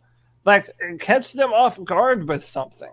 But there's none of that. And there hasn't been for 2 weeks in a row now. I wanted to see us try to get, and I don't know if we had any timeouts left as the 2-minute warning hit in the first half, but that was a problem when we didn't get that kickoff, that field goal. Wasn't that the first half? No, maybe it was the second half. Is that it was at the end of the game. The 2-minute warning. The 2-minute warning is that we let it go to the 2-minute warning rather than getting the kickoff and then getting the 2-minute warning afterwards. I think that does help. I don't know if it would help actually, because then you got a kickoff. Right, you'd have to have like 12 seconds. You have to have like 2 minutes, 12 seconds left for it to matter, because they've got to get one play off with the 2-minute warning. The Bucs were. I do want to remind that this defense that we played today was very good. Very good, right? Mm-hmm. Is that their defensive front has a ton of talent on it, a ton of talent. Their linebacking core is legit, right? So this was not an easy match for the Carolina Panthers offense. And also, it wasn't an easy match for our defense necessarily. So it just that it felt like we were getting so curb stomped in the first half that's where it was just like, man, we cannot play from behind like this if we want to be a good team, right? Is that we need to match people a little bit, or at least slow them down some, right? Is that you can't just look up and the first quarter be over and 21-0 and you're like, oh God, this is about to. I thought at one point it was going to be like a college football game, where it was going to be I was like rooting, because I was rooting for the over, because that was one of my picks on Picking with the Professor. Don't forget Wednesdays, Picking with the Professor. I dropped the video. It's not a live show. I'll upload it, and we hang out with my bookie's head odds maker, and then at the end of the show, I give my picks, the Professor's pick, and I need your help. I need you guys to, guide me along and give me some insight. Damn, Chargers are not playing around. This is not good for my picks this week. Brother Herbert still just all over James Bradbury. Next call. Wait, I just wanted to, we have a question in the chat. Jeremy Simpson says to everyone on the podcast, what do y'all think Teddy was looking at on that screen pass? I'm assuming it means the one that was intercepted early on. I think Teddy Bridgewater thought he had McCaffrey on an outlet route, and it wasn't there, and McCaffrey wasn't in the right place, or he threw it to the wrong spot. And he just threw it deep. He threw it 5 yards deep. He tried to lob it in, and it was just 5 yards deep. Yeah. Yeah. He also raised a good point. Didn't we beat this defense last year with Kyle Allen? The same defense? No, not the same defense. But it wasn't the same defense last year? I think Vita Vey was hurt. They did have had a lot 11, of the same No. They had 11 returning starters this year. It's the exact same defense. 11 returning starters. That cornerback that they drafted, Carlton Davis, that one interception that he snagged, that shit was dope. Yeah. Like, I can't even lie. That one interception that Teddy threw, it was a bad throw, and Teddy shouldn't have thrown that ball. There were two guys in the area. But, man, Carlton Davis just snatched that shit right out of his hands. Kudos to him, man. That guy's a dude. 252-228-5098. Come on, smash the thumbs up button. Smash the thumbs down button. I don't care. Tell a friend about the show. What do I give up? Boop. Next Panther fan, you already know who the fuck this is. This is your boy Josh from goddamn Massachusetts. There's Josh. And, that's the Josh I've been missing. And after listening to Teddy, I don't know, you call him Bridgewater or Bridge over Troubled Water, whatever the fuck kind of bullshit you want to put on his fucking lame ass name. I don't give a fuck. I don't give a fuck. Like Eddie Murphy in Delirious in 1986, I don't give a fuck. You can take your kids and take this Bigfoot motherfucking shit and get the fuck out of my town. This is bullshit. Oh, well, they played the better game and I should have known and this and that. No, fuck you, you worthless pile of dog-ass shit. Dog shit. You mean to tell me that you didn't intentionally play a pile of shit fucking game today? Really? You didn't intentionally play a pile of shit game? Well, if you didn't intentionally do what you did today, then you're a worthless pile of shit. You don't belong as an NFL starting quarterback, and maybe your ass should go back to being third string in Minnesota. Alright? Wow. I don't think that's unreasonable. Go the fuck home, bitch. We ain't here to lose. Alright? Well, we're gonna tank for Trevor. Well, today made it pretty goddamn obvious, because to me, it felt a whole lot like this team just didn't give a shit, didn't give a care, didn't give a fuck, wasn't giving a try, wasn't even caring. You know, it's like the Panthers seem to go out and just forget that a lot of us watch this game that we value so much with people who are fans of other teams. And we got to answer to this shit on Sunday. We got to answer to this shit. And what do we have to say? I don't know. What do we have to say? What the fuck do we really have to fucking say? Bleep it out, beep it out. I don't give a fuck. Play it. Let these motherfuckers know that a lifetime Panthers fan, since I was 8 years old, I'm 33 years old now. I'm tired of this shit. Yeah. So either go out and win and say that you're going to try to win, or go out and just lay on the mat and get it on you. Let somebody fucking just finish all over you. Like the sad pieces of shit you are. Don't pretend. Don't lie to me. Just give me the truth. Josh from Mass. Always pounding. Wishing this team would remember keep pounding. Peace out. Don't at me, motherfuckers. J-Dub says they did not play like they didn't care. That's completely unfair. I think it's a little far there. Is that they didn't quit. They didn't quit. This team didn't quit, and I've seen teams quit before. I don't know if and we've seen some Panther teams. I won't say quit, but they played. You know, I thought the defense got better in the second half. All right. Yeah. Defense got better in the second half, and so did the offense. But it was too little, too late, and too many mistakes. Yeah.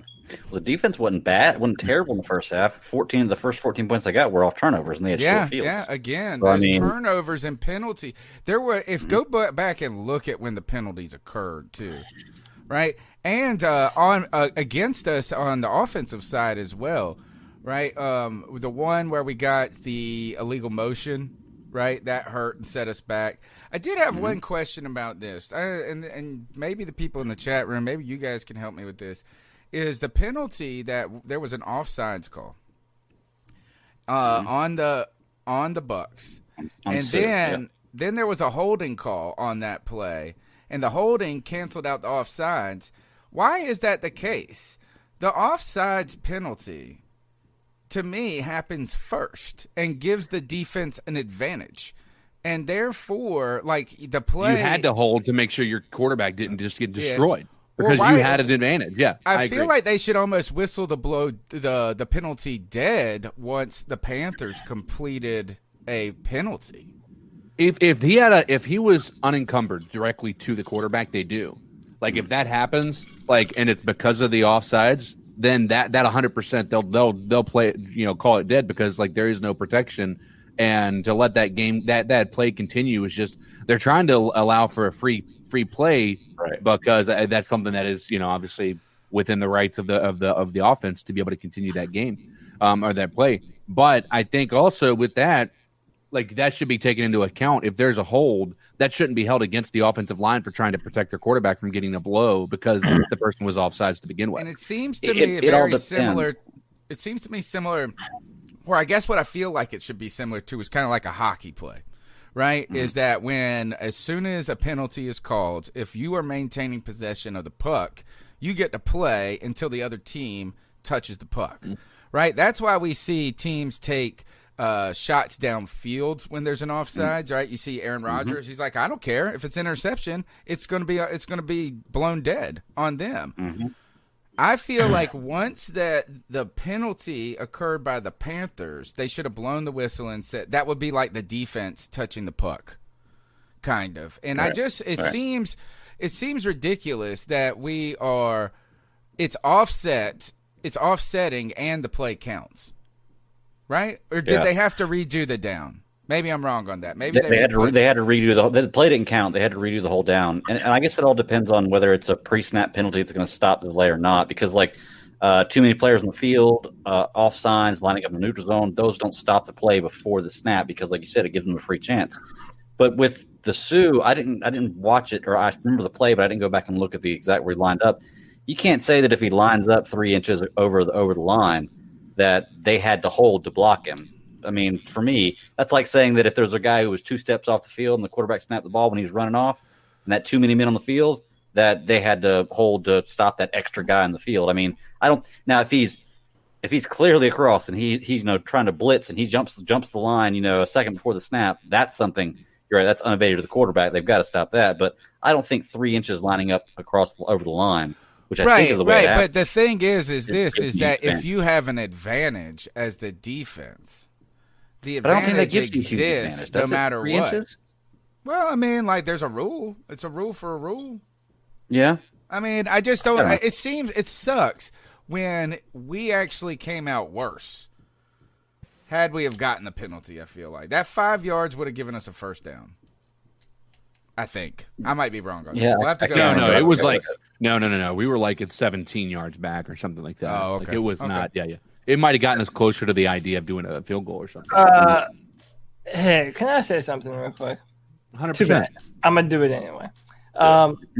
Listen, I feel like I've done very well not talking about Trevor Lawrence. I feel like that's cute. You feel like that. That is. Is it? Because okay, listen. If you do think that I've talked a lot about Trevor Lawrence, you don't know how much I could be talking about Trevor Lawrence. Wait until week 6. I'm just messing with you. Wait until week 6. But and it's like, dude, and this is the only thing I'll say. If you go and look at the highlights and the clips of the type of routine plays and throws that Trevor Lawrence makes on a routine basis. Yes, they played the Citadel last Saturday, but you know what? He also shreds Ohio State. He also shreds Alabama. He also shreds Notre Dame. I don't understand how you could look at a player like that and be like, Nah, I think not. I think I'd rather just let I want the Panthers to win a few more games and not have a shot at a player like that. You can't be mad at people that are already oh, well, we're tanking. The rest of the season's over. You might think that that's giving up. But I say, no, we're just looking towards a much better future with a much more capable quarterback than what we have now. So I digress, man. I'm going to shut up. I'm a Clemson fan. I know. I get the point you're making, but I just feel like tanking is worse than building a super team to win a championship, and people get mad about teams that build super teams and buy talent. Right. I feel like tanking is worse than that. Yeah, and I don't mean that we're making a decision to tank, but it's also why I'm like, you know what? The Panthers were competitive today. They put up a good fight. They showed heart at the end of the game, but they lost. Oh, well, I'm not really that concerned. Isn't that the best case scenario? Again, what we want to see is a team that gets better from week to week. Now, I know it's hard to say that we got better when the quarterback play became more erratic in a sort, but I would say some of the wide receiver play, DJ Moore kind of reasserted himself. Even after in the beginning of the game, I was starting to worry about DJ not making some of the tough catches, that slant catch, pass. There's some different ones, and they weren't, easy catches by any means, but you wanted him to come out and be a dog and be the dog that we want him to be, and the one that maybe Steve Smith says he isn't. But we did. I feel like the Panthers defense improved today, right? As they were put in some tough spots. So I think if this defense would have been last week's defense, they would have put up 50 on us. And I thought that Joe Brady continued to show what you guys have been saying about him. I thought Joe Brady was brilliant in this game, particularly that pitch shovel pass to McCaffrey. Just a good play call after changing it up and giving that look like you're throwing it towards the pylon. So I see, and on top of that is that we want games that are watchable as a Panthers team fan base if it's going to be this long of a season, right? Imagine if this game would have ended like it did at the first half. This would be freaking miserable. But right now we kind of got a lot of good things, right? We got progress. We got the loss if you were rooting for the Trevor Lawrence lottery. And we got an entertaining game against it. And we also didn't let a division team completely off a hook. I saw Bucs fans tweeting like, oh my God, if we find a way to lose this game. And so we even made them sweat a little bit for a little while, but we're not good enough right now. We're not experienced enough. And we're going to have to land in this offseason. I'm thinking this is that you get Trevor Lawrence and then you go and you get a player or two in free agency, and all of a sudden the team's a lot better really fast. A lot better really fast. And get Trevor Lawrence. Yeah, you can build on your offensive line, and you have a coach who's in his second year who, everywhere he's been, he's always better in his second and then better in his third. Like, there has never been a better time to rebuild. There's never been a better time to be a bad football team. And I'll even go the next step. If we lose the next 3 or 4, I mean, we don't really even have very many pieces on our team, but I'm shopping KK around. Who knows what we'll get for him? But you're shopping Curtis Samuel, right? Yeah, he's in the final year of yeah. his deal. I mean, like you could. Yeah. This would be a point at the trade deadline that you're trying to find a way to accumulate some picks, so then you can move up in the second round, maybe into the back of the first, or from the third into the second. Who is the favorite for the Trevor Lawrence? Somebody said we are not the favorites. I know prior to the beginning of the season, the Jacksonville Jaguars were the favorites. If you're a Jacksonville Jaguar fan, you're excited. You're having the best outcome today, too. You go into Tennessee, you lose by 3. You love Gardner Minshew. You have fun doing it, but you're still in the hunt. But for you were bringing up the New York Jets, right, as being the – and that sucks, man. Screw them. They already got their quarterback. So this is actually, I would like to hear everyone's answer to this. It's still very early in the season. I have 2 teams that I think are dark horse contenders for the number 1 pick. Granted, one team did pull out the victory today. I think the Dallas Cowboys are really incompetent and really banged up on defense, and that would just be the 7th circle of hell for Trevor Lawrence. He has law in his name to go to the Cowboys. That's a nightmare scenario, but I don't think that team is as good as everyone says it is. The Indianapolis Colts look really shitty right now too. No, last week. That was last week. Beat, today they beat the shit out of the Vikings, dude. Yeah, they destroyed the Vikings. Yeah. So it might be the Vikings that are in. You might mean the Vikings. The Colts won 28-11. Yeah. No, I think I did mean the Vikings. Yeah. Kirk Cousins had 1.86 fantasy points. Yeah, and the quarterback. Yeah, man. Again, it's like it's still so early, but I think the Jets are a bad team. And then there are certain teams that you just don't know what to think yet. And again, I'm not sold on. I set the Colts first, and I'll stick with it to a degree. I don't trust them in the long run. They got a shot at Andrew Luck, who was the most pro-rated quarterback coming out. It wouldn't surprise me if they also got a shot at Trevor. I don't know. There's a few teams that I think are set to be pretty bad this year. I don't think Rivers went to the Colts to tank. No, I agree. And I think they got a good enough I think they're in a division that they can fight for this year. I did think that first stinker of a game was a wake-up call to them in some ways. We'll see what injuries do. The Vikings are not looking good right now. They are looking bad. They might be the dark horse that no one saw. I want to go ahead and shout out the professor's picks right now. History teacher trying to beat Vegas. It was 47.5 for the over-under the Panthers. It was 48 game total today, correct? Boom. That's a pick. The Packers won by like 20. They only need to win by 6. Boom. That's a pick. I really need Kansas City to come and put some dang points up right now. That's what I need to get my third pick in a row. Wednesdays, check it out. Also, guys, I do want to plug some other things we're doing on the show right now. Is that obviously on Tuesdays we have the podcast 9 p.m. This week we've got the beat writer from the Athletic, Daniel Popper, coming on to talk about the Chargers game. And then I'm also dropping a shortened podcast. They've been turning out longer than I've wanted them to be, but still – just another thing not to make Tuesday nights like 17 hours. But I'm meeting with someone from the opposing team, covering that team, and just getting kind of some insight in what to expect, what the injuries to look forward to. This past week I had Ren Dax from the Pewtercast. So look for those, and then the professor's picks coming out on Wednesdays. The number's 252-228-5098. Smash the thumbs up button, subscribe, hit the bell notification so you don't miss the number one rated fan content, or at least I keep saying to myself that this is the number one fan Panthers podcast in the world. But maybe that's just because I want it to be. But no, we got the greatest fans on YouTube, as Cody Lashney always says. Let's go on to the next call. What's going on, C3 Nation? It's your boy Jay Anderson. Hey, man. What's up, Jay?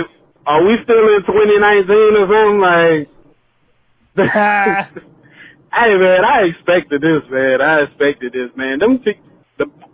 seems like the defense don't play with no kind of heart. They're not competing.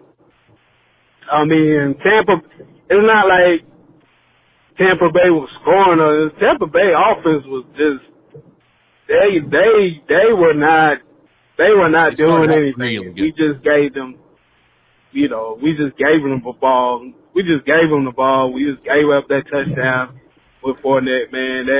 It just looked bad. It looked bad in like 2010 bad. At least when in the 2011 season the boys did compete, even though a lot of guys was out on defense, but they still competed, man. This team ain't competing. Only McCaffrey is competing. I know people gonna see the passing yards of 367, but if anybody been watching that game, they know that number. It tells us a different story. I mean, that brings up two questions I got. All right, y'all hold it down. 1.1 question. Robbie Anderson that deep pass got me excited, right? When Robbie Anderson hit that, and then it was only to like the 49, that made me sad. It was like, I thought it was so much farther. It was like a long pass. We must have been pushed back deep. And also, why did Dante Jackson run out of bounds on the interception? Because he's 5'10", 150 pounds, soaking wet, and he didn't want to get annihilated. I think he could have worked for some more yards down there at the end. Yeah, well. I mean, I felt like he ran out prematurely. Patrick Mahomes is having the worst game of his career, not from interceptions. He's throwing balls into dirt. Like, he is throwing it into the dirt. And that Chargers defense is pretty stingy, bro. Yeah. Well, Melvin Gordon went out. I don't know if he's coming back. Looked like he got hurt pretty bad. No, Melvin Gordon doesn't play for them. Melvin Ingram. Oh, also, really? Can I say something? I want to say something else, too. The David Tepper getting rid of Cam Newton, as much as I hate to say it, was one of the best things that he's ever done, because it now means that Cam Newton gets to go to a football team that's going to continue to build around Cam Newton. And they have a leader, and now Cam Newton knows that.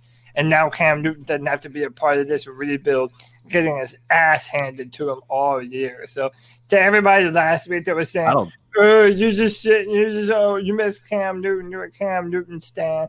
Yeah, you're damn right I am. Tony Dunn is too. But I'm happy for him, man. I'm happy that he's going to go somewhere that's going to treat him with some respect and some dignity.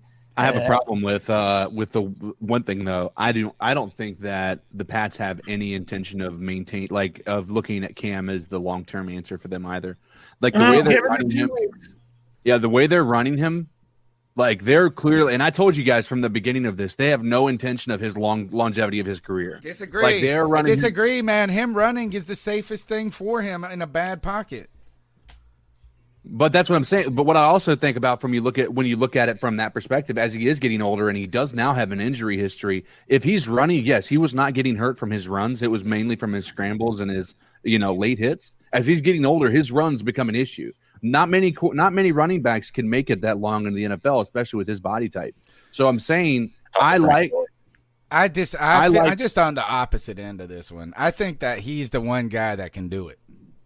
I think it is, but I think he doesn't. I don't think Belichick has any, like, the reason they're running him the way they are is not because they think that he can handle it. It's because they have no intentions of any investment in him after the season. Let's see what they do today too, because we are just basing entirely what their offensive game plan is on week 1 when it was just working.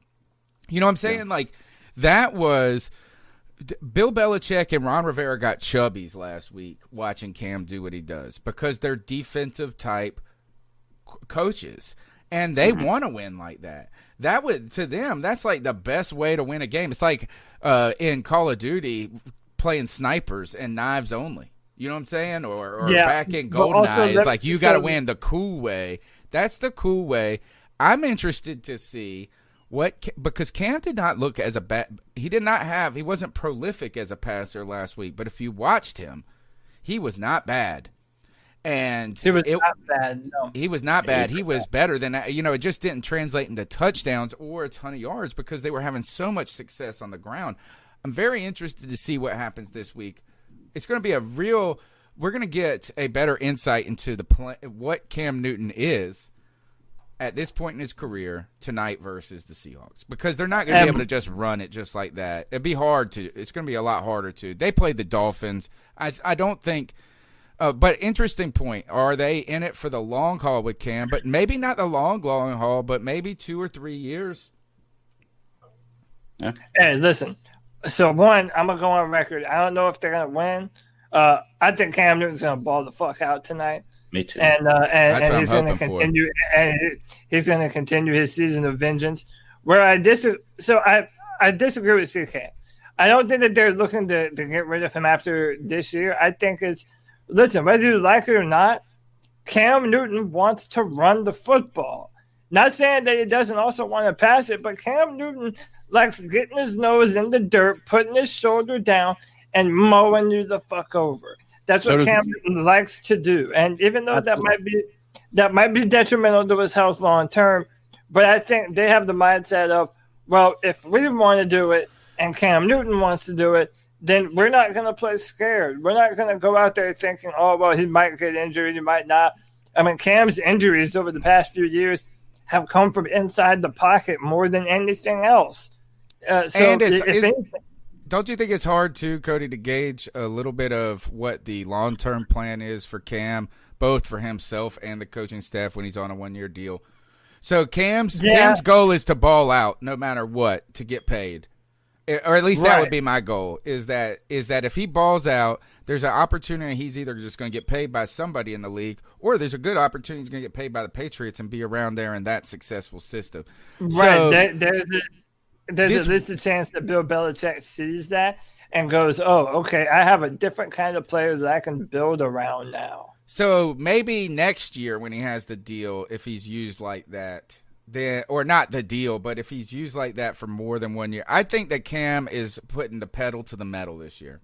I think Cam is trying to get rid of all the detractors and what I love about this, and screw all those people that hated his character and things like this and whatever.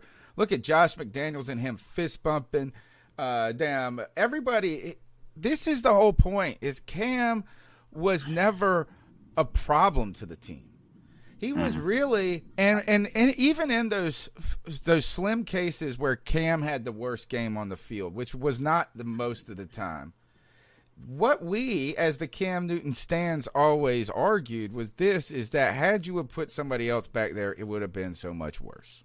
Like the Panthers got away with criminal actions when it comes to their offensive line for the last decade because of Cam Newton. And you got to wonder, too, is that criminality following Dave Gettleman to New York? Even though he's tried to he's actually, in fairness to Dave Gettleman, he went out inside the Soldier guy, Nate Soldier, to a big deal, trying to get a left tackle right away. He drafted that Georgia player. So he is not just saying we're going to be able to run like we used to with Cam. But some interesting points there. Interesting point, CK, though, I do agree, is that's certainly a way to look at the Cam Newton and the New England situation, and we'll have to follow it closely throughout the season. All right, next call. Dude, the throw that Justin Herbert just made to Allen is fucking bananas, dude. Yeah. Sorry, dude. This is bad news for me. I did not know this when I picked I still would have picked it probably. Oh, pick! No, almost. All right. Next call. If I hit play, maybe. What's up, Run DMC? Or what's up, C3 Podcast? It's Run DMC Lovato. I'm just going to tell you right now, that had to be the worst 360-yard game by a quarterback I've ever seen in my life. That was just check down city.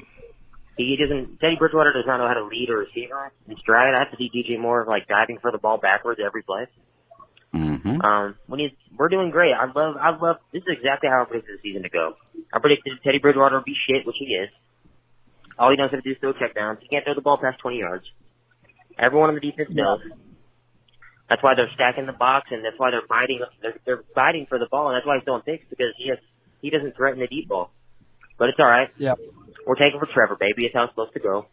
But people who impressed me today, Mike Davis, and after McCaffrey got hurt, he looked like he can catch the ball pretty damn well, and I liked his ferociousness. I thought Jeremy Chin was pretty good at tackling this game. Who else impressed me? Robbie Anderson did pretty well. That was the most quietest 100-yard receiving game by DJ Moore I've ever seen in my life. 100 yards. He got 100-plus yards, and that was the most quietest 100-yard receiving game I've ever seen. But overall, I'm happy. We lost 0-2, one game closer to Trevor Lawrence. Let's go. Keep pounding. Questions for you guys. Jeremy Chin reminds me of the fourth down, the fake punt. What did you guys think of that call? I almost just wanted him to go for it on fourth down rather than faking it. I even put in the chat when the game was going on, they need to go for it on this down, and they lined up with the punt. And I almost knew it was coming. I think the Bucs did too. It was so obvious. There's no reason you don't go for it there. You're down 21. You're in no man's land at the 40-yard line. Pick a play. Don't go for a fake punt up the middle. That's kind of how I felt. Terrible call, I think. And also, we haven't mentioned this too. How about the onside kick? That's another one I want to talk about. It looks stupid. Yeah. Who kicks an onside kick with the ball sideways? I've never seen that before. That's what the Cowboys did when they made their onside kick. So also, really? Did the exact same way. Yeah. A spinning ball going 10 yards is what they were going for. But I also sit there and think that means you have no confidence in your defense either, right? That just shows you. I mean, because what you're doing is you're setting them up with a lot easier field goal opportunity than you would otherwise. And now you're saying hey, listen, if it doesn't work, we're basically giving the game away, period. I mean, and a lot of people are going to look at that run that Fournette had and they're going to say, well, it would have been a touchdown regardless. I think that might have been a completely different. The attitude's a little different. We just kind of have the wins taken out of ourselves after we actually do something. I think that they should have kicked that off to the regular, just old kickoff, and then just let the game play out. And if it went in our favor, great. If it didn't, let your best team be the best team. The Cowboys thing is a fluke. The odds are so much slimmer, and you're giving them a much better, like statistically speaking, I feel like analytics would have said onside kick there is not a good idea. With two timeouts left in the game, I just don't see it. It's 2 weeks in a row where they made the right call on what they should do, but they've gone about it the wrong way. We complained last week about them making the kick or making the run was the right call on the fourth down, but they should have given him to McCaffrey. Yeah. Same way this week with the punt, they should have gone for it, but it's not with the fake punt. And then at the end of the game, the onside kick, like you're right, no faith in the defense. I mean, your defense is better than was playing better than your special teams, because I think there was 2 fumbles on the special teams today. Give it to your best opportunity. They're not giving their best opportunity to win. Today, the turnover, it really was turnovers that derailed this team, from interceptions to fumbles. Is that good? Gosh, thank God it wasn't worse than it was. Next call, just 2 more. Hey folks, it's your boy Josh from Mass again, and I gotta wonder. I really just do wonder, who thinks this shit's acceptable? I mean, really, who thinks this is acceptable? This is an intentional loss. This wasn't even close to an accidental situational, we just were outplayed. No, this was in my view, in every step of the game, we allowed ourselves to get outplayed. This was intentionally bad play calling. This was intentionally allowing the other team to outdo us. This was intentionally just being bad. Are you guys really ready for this? Is really ready for this kind of a season where, we're not 13-3 because we're just a bad team, but we're 13-3 because the staff doesn't give a flying shit? Because that's what we're in store for. Mark my words, that's what we're in store for. We're a 13-3 team, and not the right way. We're a 13-3 team the wrong way. Oh, yeah, 3-13.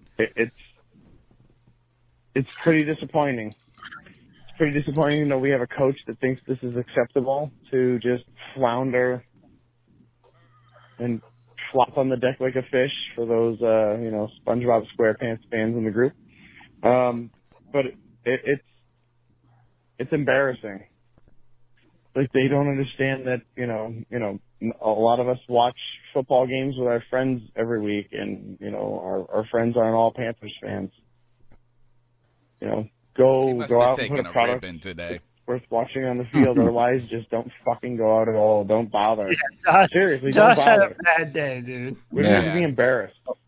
Just stand at the end of the tunnel, wave your hands in the air, and let everybody know that you're not here to win. You're just here to be a piece of shit. Because so far, that's what we've seen. It's an embarrassment.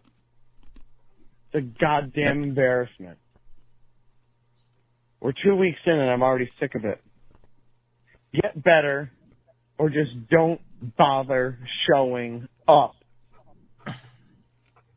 Period.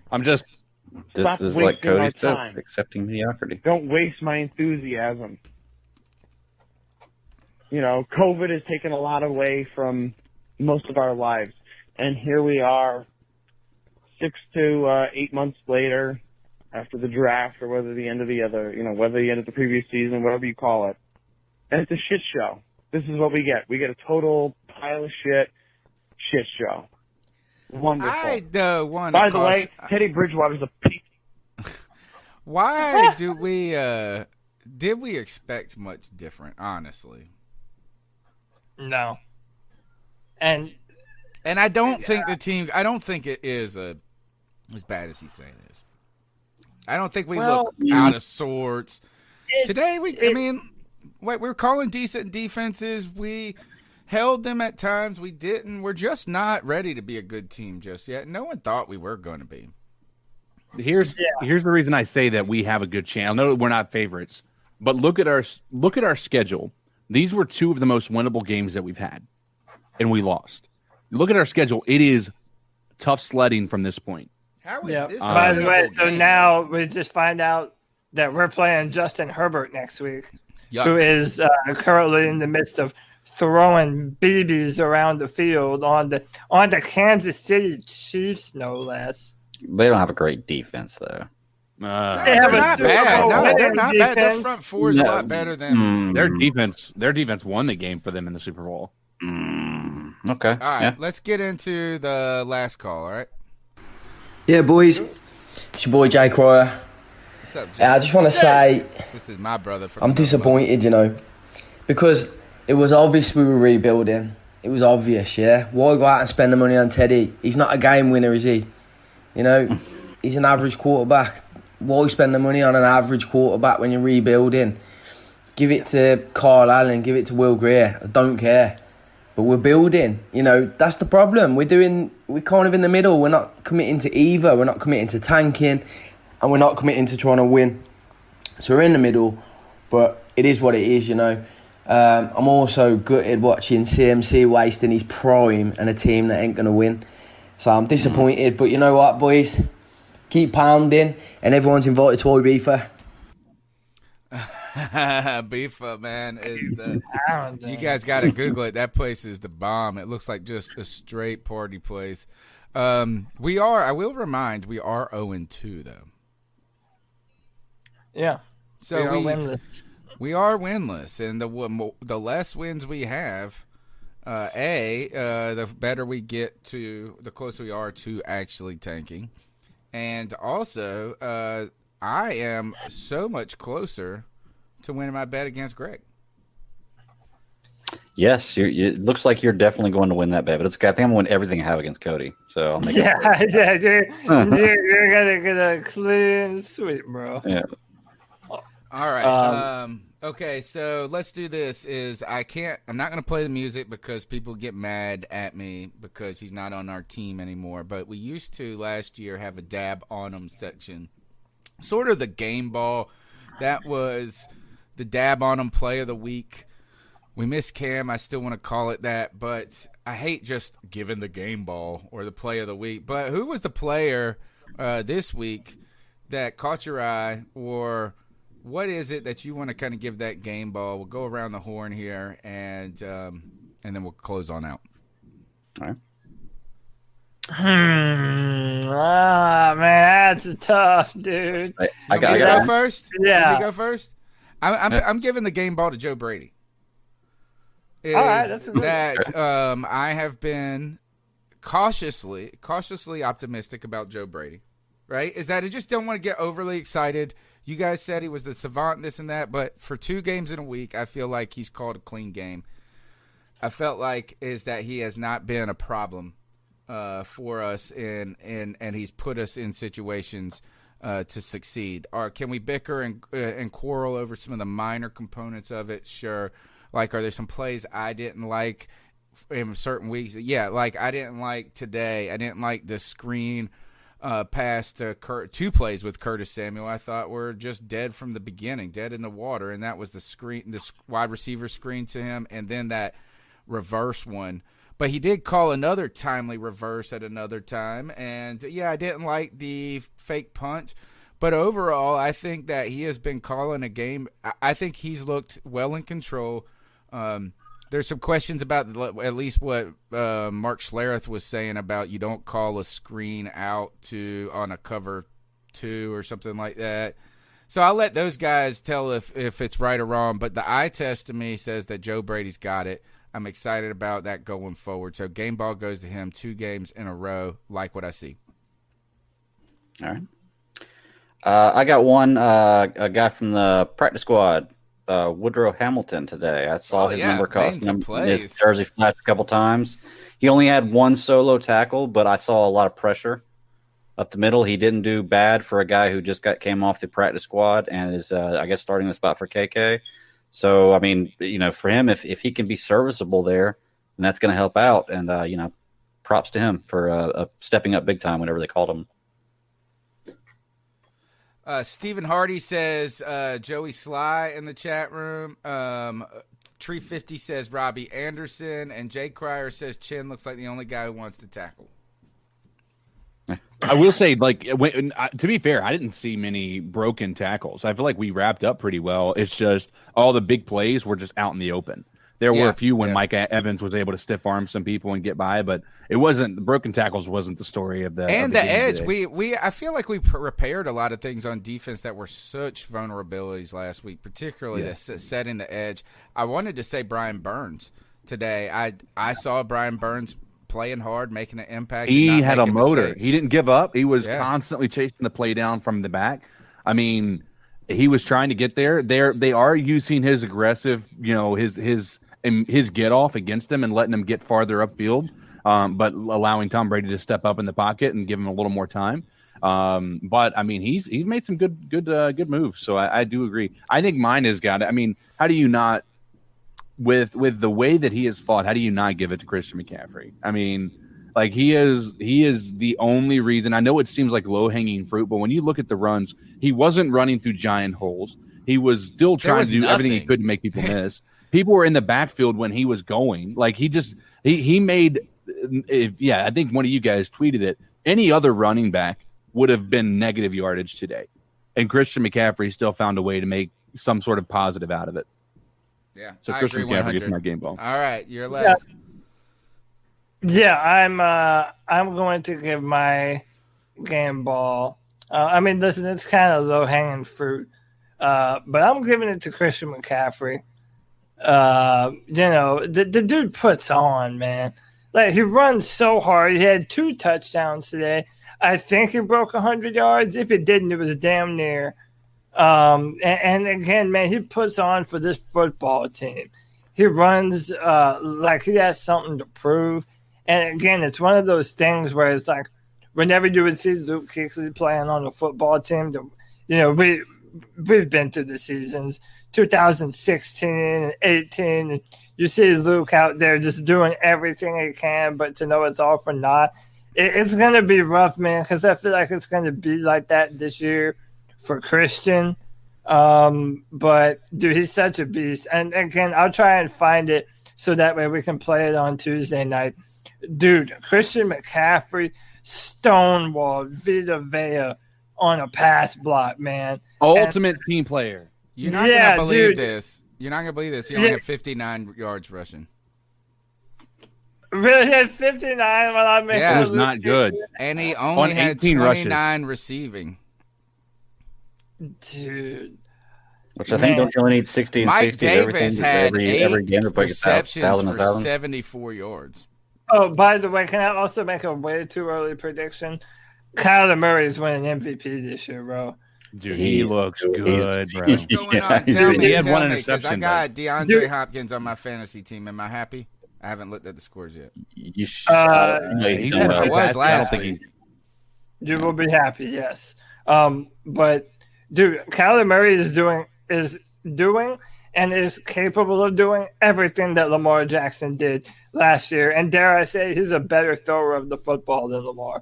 Although Lamar has been balling passing the football too. Yeah, yeah. But dude, Kyler Murray, I think he's winning MVP this year. But we'll see. All right. That's the C3 Panthers post-game show. We're here Tuesday night, 9 p.m. You can find us on YouTube. We're on Twitter at @cat_chronicles. Find all of our podcasts on iTunes, TuneIn, Stitcher, Spotify. I'm going to Amazon Podcasts very soon, about to submit there. And also, don't forget Professor's Picks on Wednesday and on Thursday/Friday, depending on how long I want to let the picks run on the podcast feed. We're going to be doing scouting, kind of scouting report, scouting whatever team. So this week it's going to be scouting the Chargers with Chargers Chat Podcast. And, guys, I know you guys got a lot of stuff going on. Really excited by the PS5 release. You had Joe and I just in there jumping for joy. We saw the games we wanted to see that PS5 is delivering. And the Cripple Connection, rolling strong, covering video games. They can find that on your YouTube channel, correct? Yeah, you can find that on my YouTube channel, Cody Lashley, but you can also Google Cripple Connection Podcast on YouTube and we'll pop up. We react to all the latest news and going-ons of the video game industry, and we're following this console war that we've got going on. I'm also still writing for DraftTech.com as the analyst for the Carolina Panthers and the Houston Texans, and you can find me on Twitter at CodyLac, CodyLac. Hey, Panther fans, before I go, it's going to be a long season, man. Buckle up for the ride. It's going to be okay. There is a light at the end of this tunnel, baby. I promise you, this too shall pass. Tony Dunn, I'm out. Greg, man, a mini podcast. Where can they find your work? Oh, man, you can find me at the BatDaddy52 on Twitter is my personal handle, and then check out the Geek Ultimate Alliance Network. To see all my shows. I'm usually on about 3 or 4 shows a week on that network, where we drop shows 7 days a week. 8 shows right now, and we just signed 2 more, so now we have actually 10 shows that are going to be in the network, which is fantastic. And I'm actually doing a podcast here in about an hour live on YouTube on the Geekverse stream. If y'all want to check it out, we're going to do a watch-along of Princess Bride. So if that one that tickles your fancy from your childhood, come check it out. It'll be really fun. We've also got the Call of Duty Legend player. Big week for you this week, right, Cody? Yes. Oh, yeah. Big week. So first and foremost, Justin Herbert just made one of the biggest rookie mistakes he's ever made so far. He had a clear line to first down, and he threw the ball downfield in the middle of double coverage, intercepted. He had first down right there. They were already driving in Kansas City territory, intercepted on the 5-yard line. Unfortunate. But anyway, it is a big week. So Tuesday, I'm going to be streaming with a bunch of big streamers. Mrs. May, Doom49, Nickel, and then there's some others, Jeff Leach, Atura Spark, Disabled Gamer, and then a few other that are maybe a little bit smaller. One's Advent something. I'm not sure who they are. So you're sitting out Tuesday then? Is this going to be Tuesday night? No, it's Tuesday we're going to be starting to stream at 5. So I imagine I should be done by 9. Okay. Well, whatever you got to do, I know this is a big opportunity for you. So, man, make sure that you guys get up there and you play your best, homie. Yeah, absolutely. So if you guys want to check it out, I'm on Facebook, Codizzle Allen on Facebook, Codizzle_Allen. If you have any questions about how to reach me, just hit me up on Twitter. The boys will, I'm always in the boys' tweets. So, All right, guys, that's it, man. We'll check you guys on Tuesday night and keep pounding. Keep pounding.